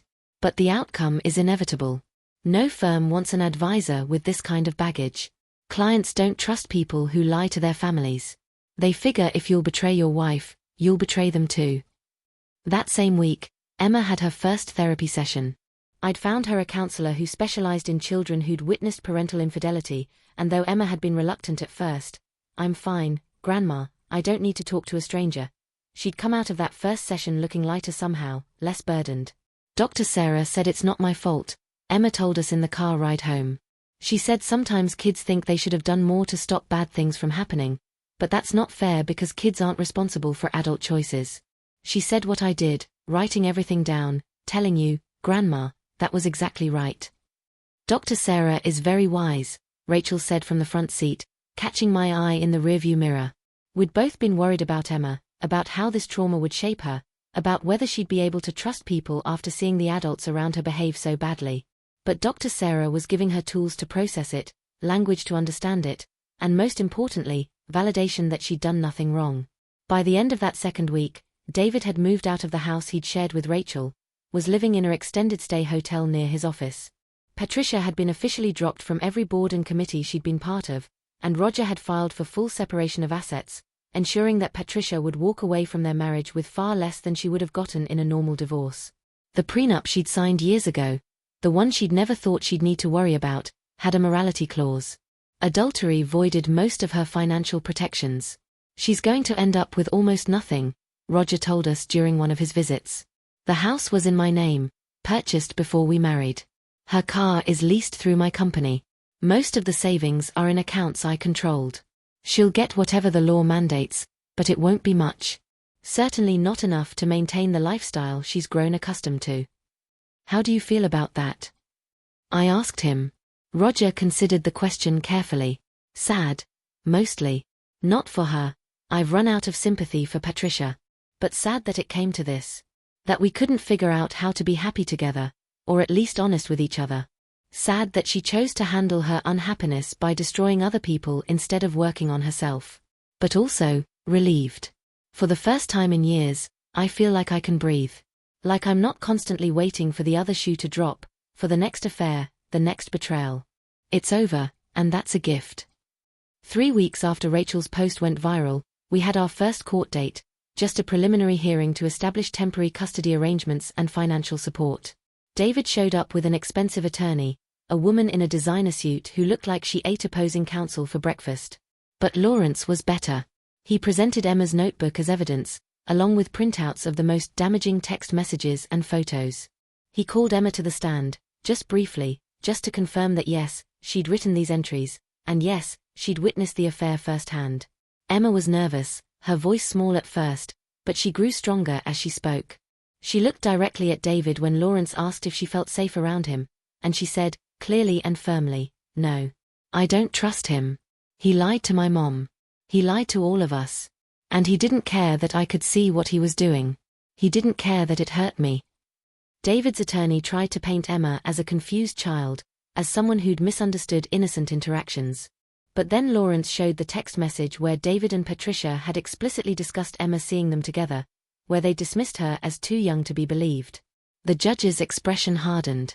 Mr. Fletcher, the judge said, I've seen a lot of things in family court, but this is particularly egregious. You carried on an affair with your wife's aunt, involved a minor child as an unwitting witness, and then attempted to gaslight that child and her mother into doubting their own perceptions. I'm granting full temporary custody to Ms. Keegan, with no visitation rights for you, Mr. Fletcher, pending the final divorce proceedings. David's face went white. Your Honor, surely. I'm not finished, the judge interrupted. I'm also ordering you to maintain the marital home for Ms. Keegan and her daughter's use until the divorce is finalized. You'll find alternative housing. Any assets acquired during the marriage will be frozen until we can have a full accounting. And Mr. Fletcher, I suggest you think very carefully about how you want to proceed from here. Because if you fight this, if you put this child through a prolonged custody battle when you have no legal rights to her anyway, I will make sure that every detail of your behavior gets entered into public record. Do I make myself clear?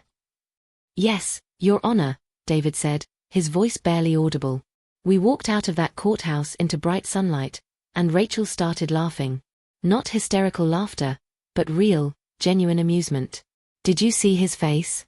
Did you see how he looked when the judge told him he had to move out? Justice, I said simply. That's what justice looks like. Emma squeezed my hand. Is it over now?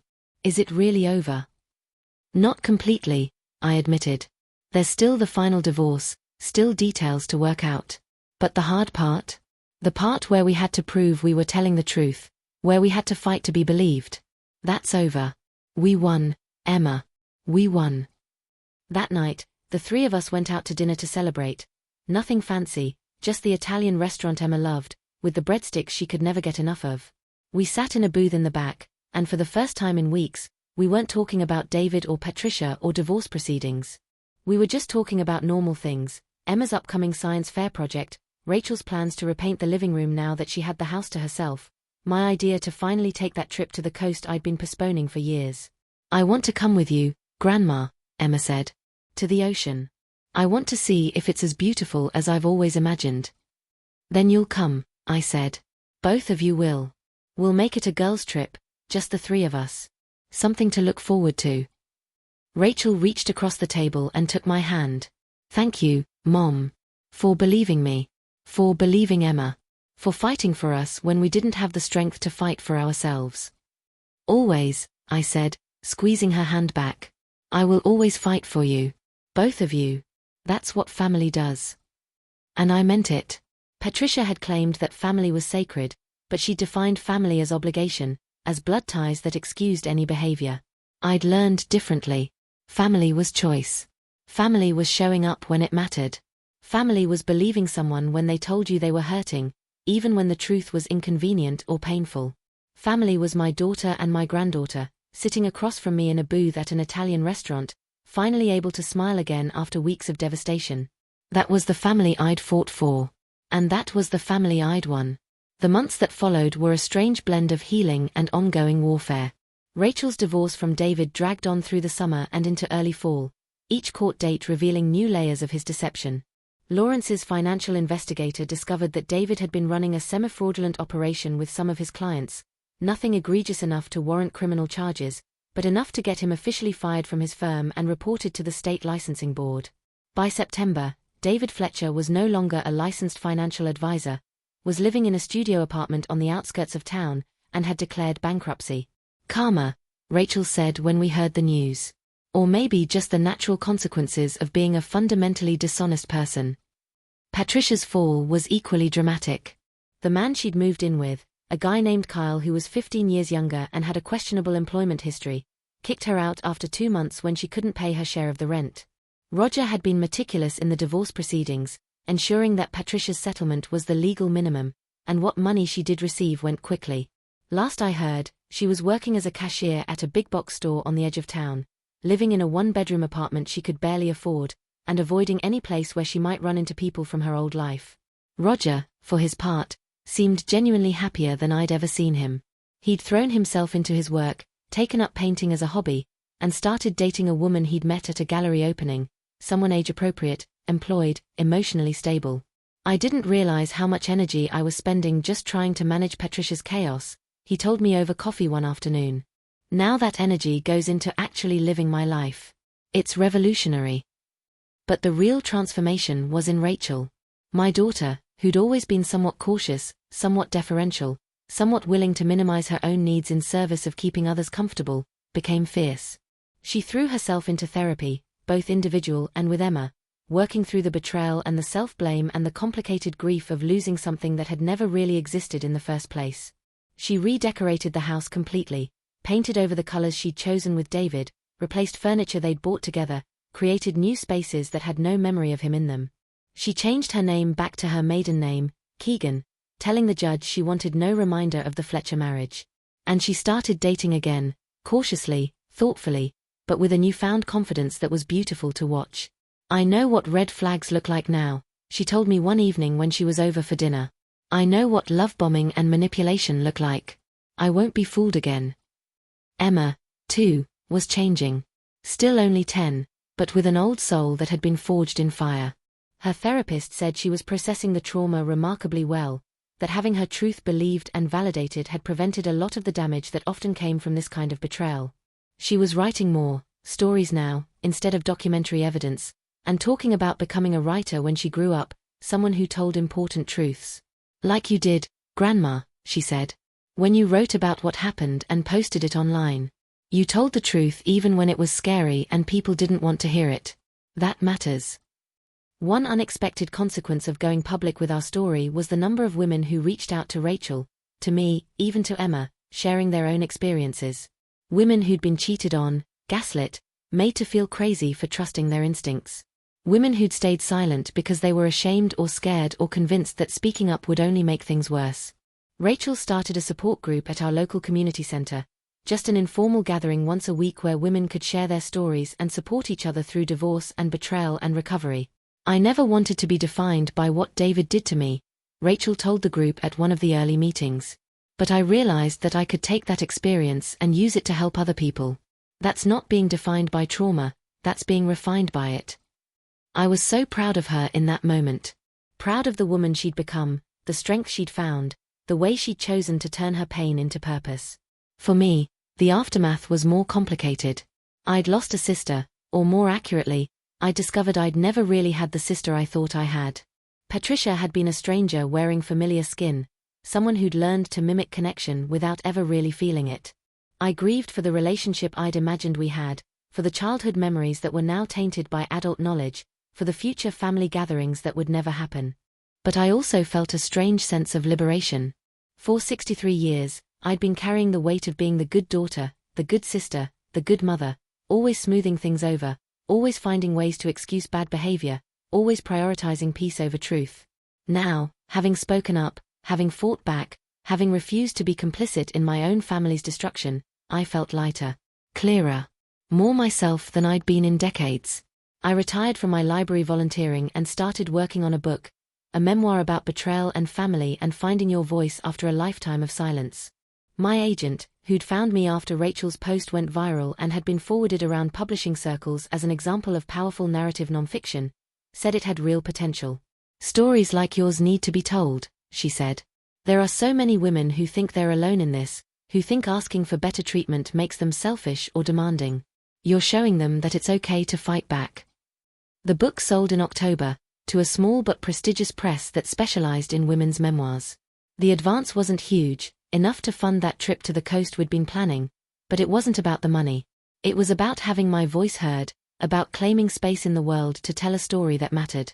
Emma was thrilled. "My grandma's going to be a published author. Can I tell everyone at school?" "You can tell whoever you want," I said. "Though you should probably prepare for some questions. The book is going to include details about what happened with David and Patricia. Some people might be curious or even judgmental about our family situation." Emma shrugged with the resilience of youth. "Let them judge. We know the truth. That's what matters." Smart girl. Wise beyond her years in ways that broke my heart and filled it simultaneously. In November, almost 6 months after that fateful wedding, we took our trip to the coast. Rachel, Emma, and me, driving to North Carolina's Outer Banks, renting a small beach house for a week. It was off-season, so the beaches were mostly empty, and we spent our days walking along the shore, collecting shells, watching dolphins play in the waves. One evening, as the sun was setting over the water, Emma and I sat on the beach while Rachel was back at the house starting dinner. The sky was streaked with orange and pink, the kind of beauty that makes you believe in something larger than yourself. "Grandma," Emma said, "do you ever wish none of it had happened? That you'd never looked under the table, that we'd just stayed quiet and pretended everything was okay?" I thought about it carefully, wanting to give her an honest answer. "Sometimes," I admitted. "When I think about how much pain it caused your mom, when I think about how it broke apart our family, yeah, part of me wishes we could have just stayed ignorant. Ignorance can feel like bliss when the truth is this hard." "But," Emma prompted, knowing there was more. "But then I think about what would have happened if we'd stayed silent. Your mom would still be married to a man who didn't love her, who was using her. She'd be building a life on a foundation of lies, and eventually, because these things always come out eventually, it would have collapsed. And when it did, she'd be older, more invested, with more to lose. And you, Emma, you'd still be carrying that weight. You'd have learned that telling the truth doesn't matter, that adults don't listen to kids, that speaking up just makes things worse. So no, I don't wish it hadn't happened. I wish it hadn't been necessary. I wish David and Patricia had been different people. But given who they were, given what they did, I'm glad we found out when we did. I'm glad we fought back. I'm glad we didn't accept betrayal as something we just had to live with." Emma nodded, processing this. Then she said something that surprised me. "I'm glad too." "Is that weird? That I'm glad even though it was so hard?" "No, sweetheart. That's not weird at all. That's wisdom. That's understanding that sometimes the hard thing and the right thing are the same thing." We sat there in silence for a while, watching the waves roll in, and I felt a deep sense of peace. Not because everything was perfect, it wasn't. Rachel was still dealing with the financial aftermath of the divorce, still rebuilding her sense of self, still learning how to trust again. Emma still had nightmares sometimes, still flinched when someone mentioned weddings or families. And I still felt that phantom pain where my relationship with Patricia used to be, still caught myself reaching for the phone to call her before remembering that she was gone from my life, irrevocably and completely. But we were here. We were together. We were honest with each other in ways that many families never achieve. And we were building something new, a family structure based not on blood obligation or societal expectation, but on genuine love and mutual respect and the kind of trust that comes from having weathered storms together.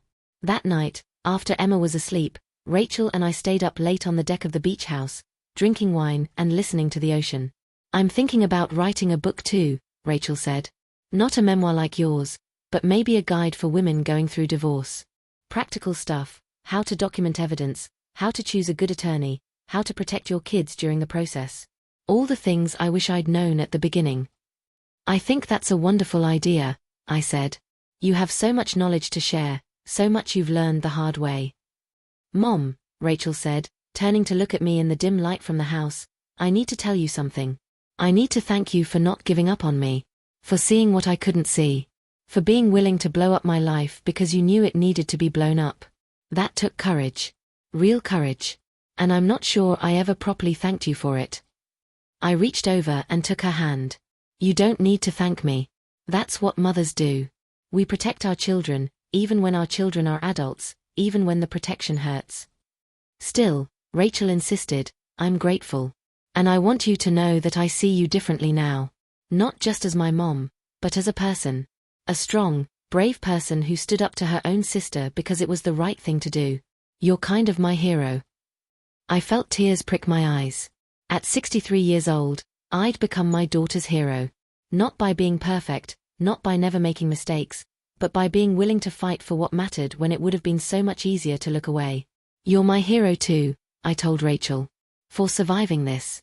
For coming out the other side stronger instead of broken. For teaching Emma that it's okay to demand better from the people in your life." We sat there for a long time, holding hands, listening to the ocean, and I thought about all the versions of myself I'd been. The young woman who'd married Thomas and learned too late about the price of blind trust. The widow who'd raised a daughter alone and thought she'd done everything right. The grandmother who'd sat at a wedding reception table and heard 7 words that changed everything. And now this, the author, the activist, the woman who'd finally learned that peace without truth was just another word for surrender. I liked this version of myself best. The book came out in March, almost exactly a year after David and Patricia's affair had started, 10 months after that wedding where everything had unraveled.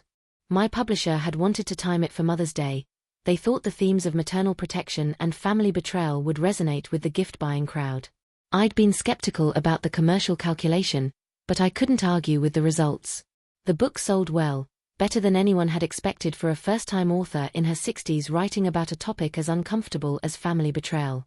What surprised me most were the reviews. Not from professional critics, those were polite but unremarkable, but from readers. Women wrote to me every day, sometimes multiple times a day, sharing their own stories. Women who'd been betrayed by sisters, by mothers, by best friends. Women who'd looked under their own metaphorical tables and found horrors they'd been ignoring for years. Women who'd finally found the courage to speak up after reading about our experience. One letter, from a woman in Oregon named Jennifer, particularly moved me. Dear Dorothy, I read your book in one sitting, couldn't put it down. I kept thinking about my own wedding, 5 years ago, and the way my husband's brother kept finding excuses to touch me, to be alone with me, to compliment me in ways that felt wrong. I told my husband I was uncomfortable and he told me I was imagining things, that his brother was just friendly. For 5 years, I've questioned myself, wondering if I was too sensitive, too suspicious, too broken from my own past to recognize normal family affection. Then last month, my brother-in-law kissed me at a family barbecue when no one was looking, and everything became clear. I'm filing for separation from my husband, not because of the kiss, but because he's spent 5 years making me doubt my own perceptions to protect his brother's reputation. Your book gave me the language to understand what was happening to me, and the courage to do something about it. Thank you. I cried reading that letter. Cried because Jennifer had suffered, but also because our story had helped her, had given her permission to trust herself.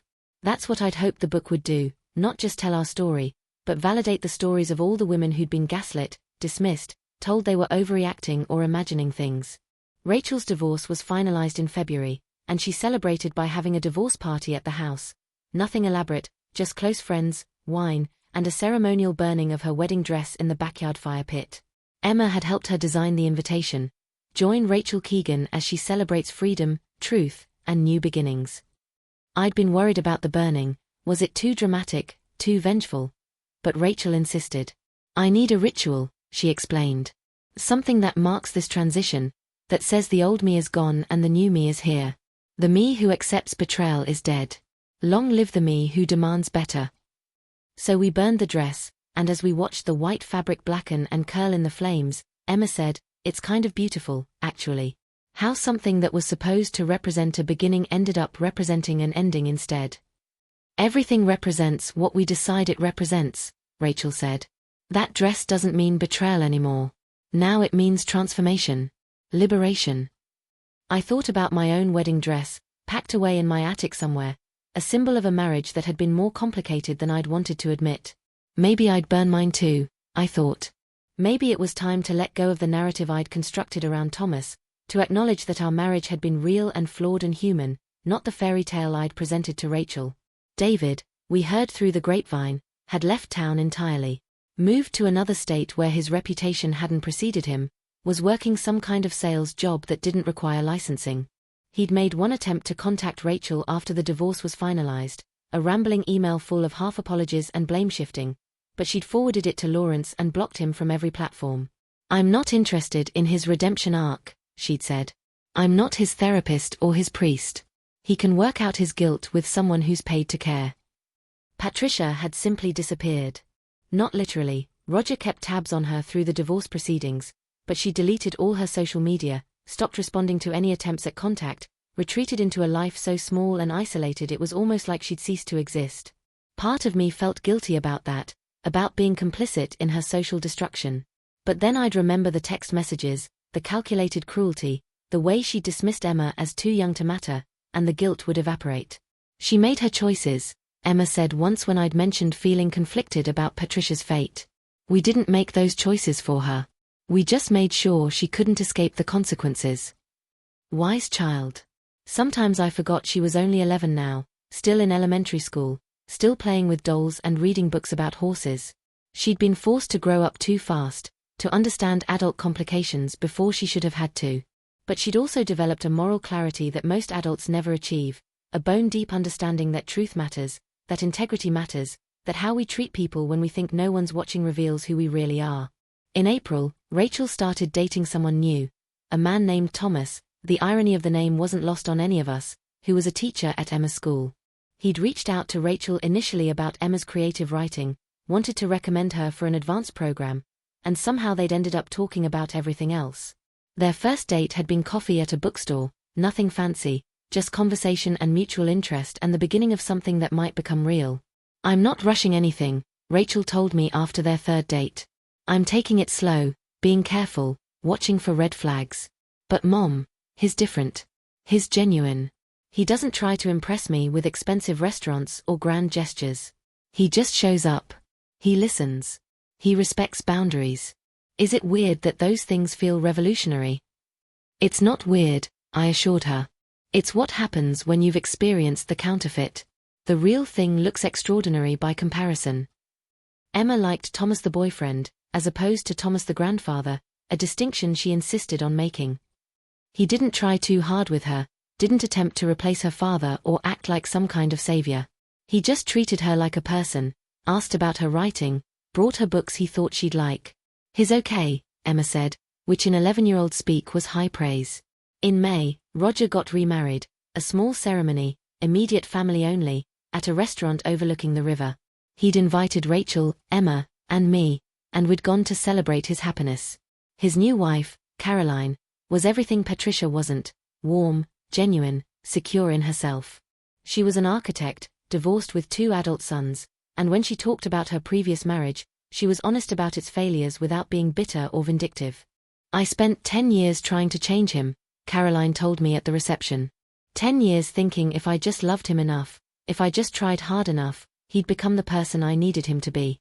It took a long time to accept that people don't change unless they want to, and he didn't want to. Leaving was the hardest thing I've ever done, but it was also the most necessary. I thought about my own journey, about how long it had taken me to admit that Thomas hadn't been perfect, that our marriage had been flawed.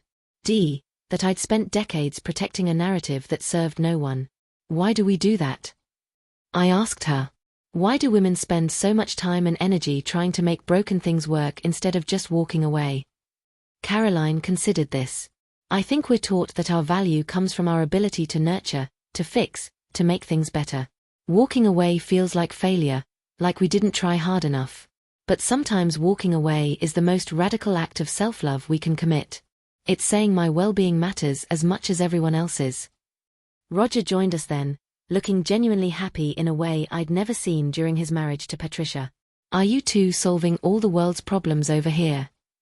"Just the ones that matter," Caroline said, smiling at him with such open affection that I felt a pang of something, not jealousy exactly, but recognition. That's what partnership should look like, I thought. Easy, honest, full of mutual respect. After the reception, as Rachel drove us home with Emma asleep in the backseat, she said, "Do you ever think about dating again, Mom? About finding someone?"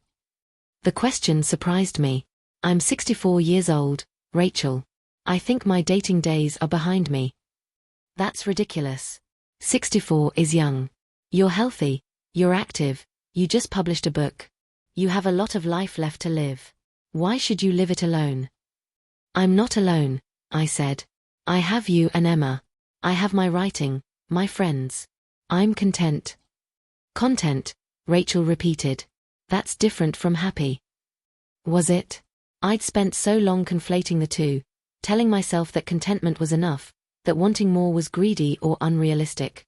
But watching Roger with Caroline, seeing the way Rachel's face lit up when she talked about Thomas, I wondered if I'd been settling.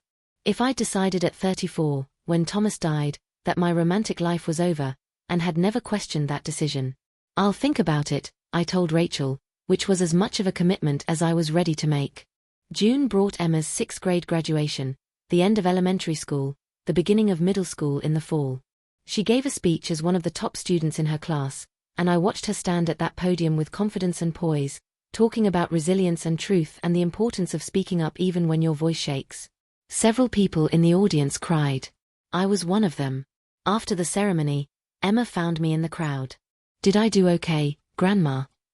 "You did more than okay. You were magnificent. Your speech was powerful and real and exactly what people needed to hear." "I wrote it about you," Emma said. "About us. About everything that happened. My teacher said I should write about something I learned this year that changed me, and this was it. Learning that telling the truth matters more than keeping the peace. I hugged her tight, this girl who was becoming a woman, who'd been forged in fire and had emerged not broken but strengthened. I'm so proud of you, Emma. So incredibly proud. That night, the three of us went out for a celebratory dinner at Emma's favorite steakhouse. Over dessert, chocolate cake for Emma, tiramisu that Rachel and I shared, Emma said, I've been thinking about something. About what happened with David and Aunt Patricia. Rachel tensed slightly, but her voice was gentle when she asked, what about it? I used to be so angry at them. Like, furiously angry. I'd lie awake at night imagining terrible things happening to them, ways they could suffer like they'd made us suffer. But lately I'm not angry anymore. I'm just sad. Sad that they're the kind of people who could do what they did. Sad that they'll probably never really understand why it was wrong. Does that make sense? Perfect sense, I said.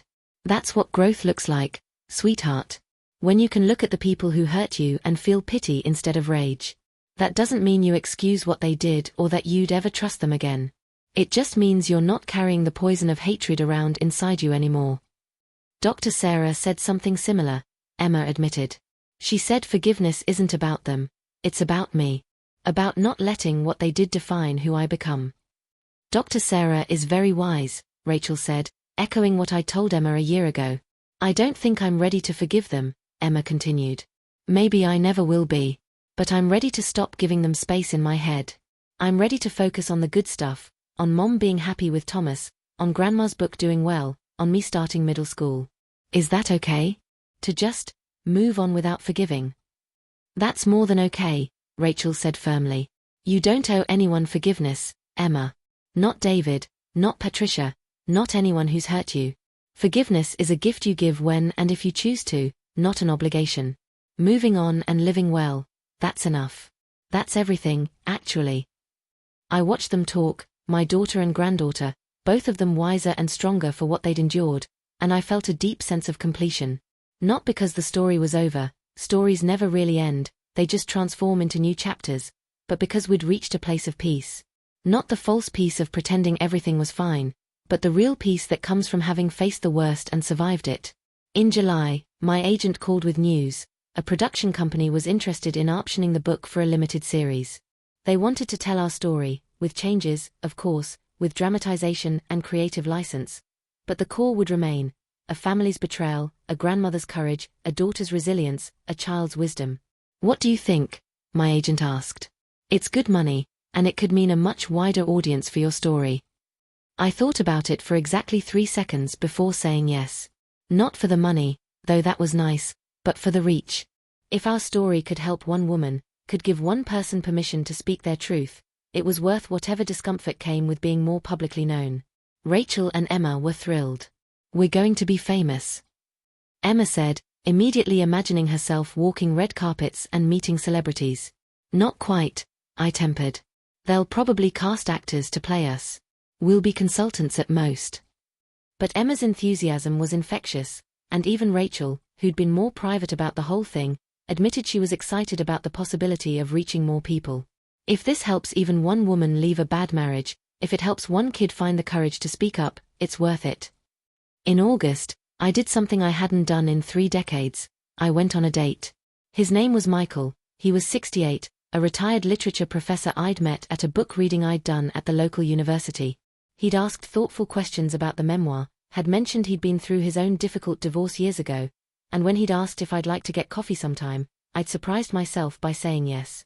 The date was fine, nothing earth-shattering, but pleasant. We talked about books and teaching and our respective grandchildren. He didn't try to kiss me or make any moves beyond suggesting we do it again sometime. When Rachel asked how it went, I said, it was nice. I had a nice time. Nice, Rachel repeated, smiling. Look at you, Mom. Dating at 64. Having nice times. I'm proud of you.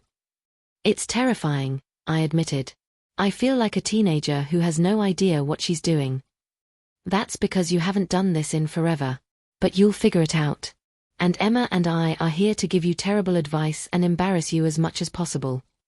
I went on 3 more dates with Michael over the next month. On the fourth date, he kissed me goodnight on my doorstep, and I felt something I hadn't felt in years, possibility. Not certainty, not earth-moving passion, but the gentle unfurling of something that might become important given time and care. I'm not rushing anything, I told him after that kiss. I've spent so many years alone that being with someone feels foreign. I need to go slow. Slow is perfect, Michael said. I'm not going anywhere. September brought Emma's first day of middle school. She was nervous, new building, new teachers, none of her elementary school friends in her classes, but she was also excited. Rachel and I both took her that first day, walking her to the entrance of the building where Thomas the boyfriend was waiting to greet incoming students. You've got this, Rachel said, hugging her daughter. And if you don't, call me. I'll come get you, no questions asked. I'll be fine, Mom, Emma said, rolling her eyes with preteen exasperation. It's just school. But she hugged us both extra tight before she went inside, and I knew she was carrying some of her own nervousness beneath the bravado. That was okay. Nervous meant she cared, meant she was invested in this new chapter of her life. She's growing up, Rachel said as we watched Emma disappear into the building. She is. And doing a beautiful job of it. That afternoon, Rachel and I met for lunch, just the two of us, a rare occurrence in our busy lives. We talked about everything and nothing, her relationship with Thomas, serious but not rushed, my dates with Michael, promising but uncertain, Emma's adjustment to middle school, the upcoming premiere date for the TV adaptation of my book, still months away but already generating buzz. Mom, Rachel said toward the end of the meal, I want to tell you something.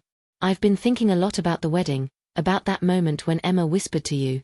And I realized something, everything that happened after that, all of it, started because you had the courage to look. To actually look under that table instead of dismissing Emma's concern or telling her to be quiet. You could have ignored her. You could have decided it was nothing, that she was imagining things, that you'd deal with it later. But you looked. And that changed everything. I almost didn't, I admitted. I almost told her we'd talk about it after the reception, that it could wait. I was so close to choosing ignorance. But you didn't. You chose truth instead. And yeah, it was brutal. The truth hurt worse than anything I've ever experienced. But it also saved me, Mom. It saved me from wasting years of my life with someone who didn't love me. It saved Emma from growing up thinking that kind of betrayal was normal, acceptable, just something women have to tolerate. It saved all of us, actually. Even the destruction was a kind of salvation. I reached across the table and took Rachel's hand. You saved yourself, sweetheart. I just helped you see what was already there. The strength to leave, the courage to rebuild, the determination to not let this define you, that all came from you. We saved each other, Rachel amended. You, me, and Emma. That's what family does, the real kind of family, not the obligation kind that people like Patricia think family means. Real family shows up. Real family tells the truth even when it hurts. Real family fights for each other. I thought about Patricia then, for the first time in weeks. Wondered where she was, if she ever thought about us, if she'd learned anything from the destruction of her life. Probably not. People like Patricia rarely did, they just moved on to new situations, new victims, new opportunities to prioritize their needs over everyone else's. But she wasn't my problem anymore. She wasn't my responsibility, my obligation, my burden. I'd done what I needed to do, protected my daughter, validated my granddaughter, spoken truth into a situation built on lies. What Patricia did with the consequences of her own choices was up to her. That night, I sat on my back porch with a glass of wine and my laptop, looking at the final edits for an essay I was writing. A follow-up piece about life after the book, about healing and growth and the unexpected gifts that came from surviving betrayal. In it, I'd written, *, a year ago, I sat at my daughter's wedding reception and heard 7 words that changed my life. Grandma, haven't you looked under the table? I could have ignored that question. I could have chosen ignorance, could have decided that not knowing was safer, easier, less painful. But I looked. And in looking, in choosing to see what had been hidden, I started a chain reaction that demolished my family's carefully constructed facades and forced all of us to reckon with uncomfortable truths. Was it worth it? That's the question people ask me most often. Was destroying your family worth it? Wouldn't it have been better to stay quiet, to preserve the peace, to let adults handle their own mistakes? Asterisk, and my answer is always the same. I didn't destroy my family. The people who betrayed us destroyed the illusion of family we'd been maintaining. What I did was clear away the rubble so we could build something real in its place. Something honest. Something that could withstand storms because it wasn't built on lies. Asterisk. Asterisk, my daughter is thriving now. My granddaughter is learning that her voice matters, that speaking truth is more important than keeping people comfortable. And I'm learning, at 64 years old, that it's never too late to become who you were meant to be. Never too late to choose courage over comfort. Never too late to look under the table and face whatever you find there, no matter how dark it might be. Asterisk. Asterisk, because here's what I've learned. The truth doesn't destroy. It reveals.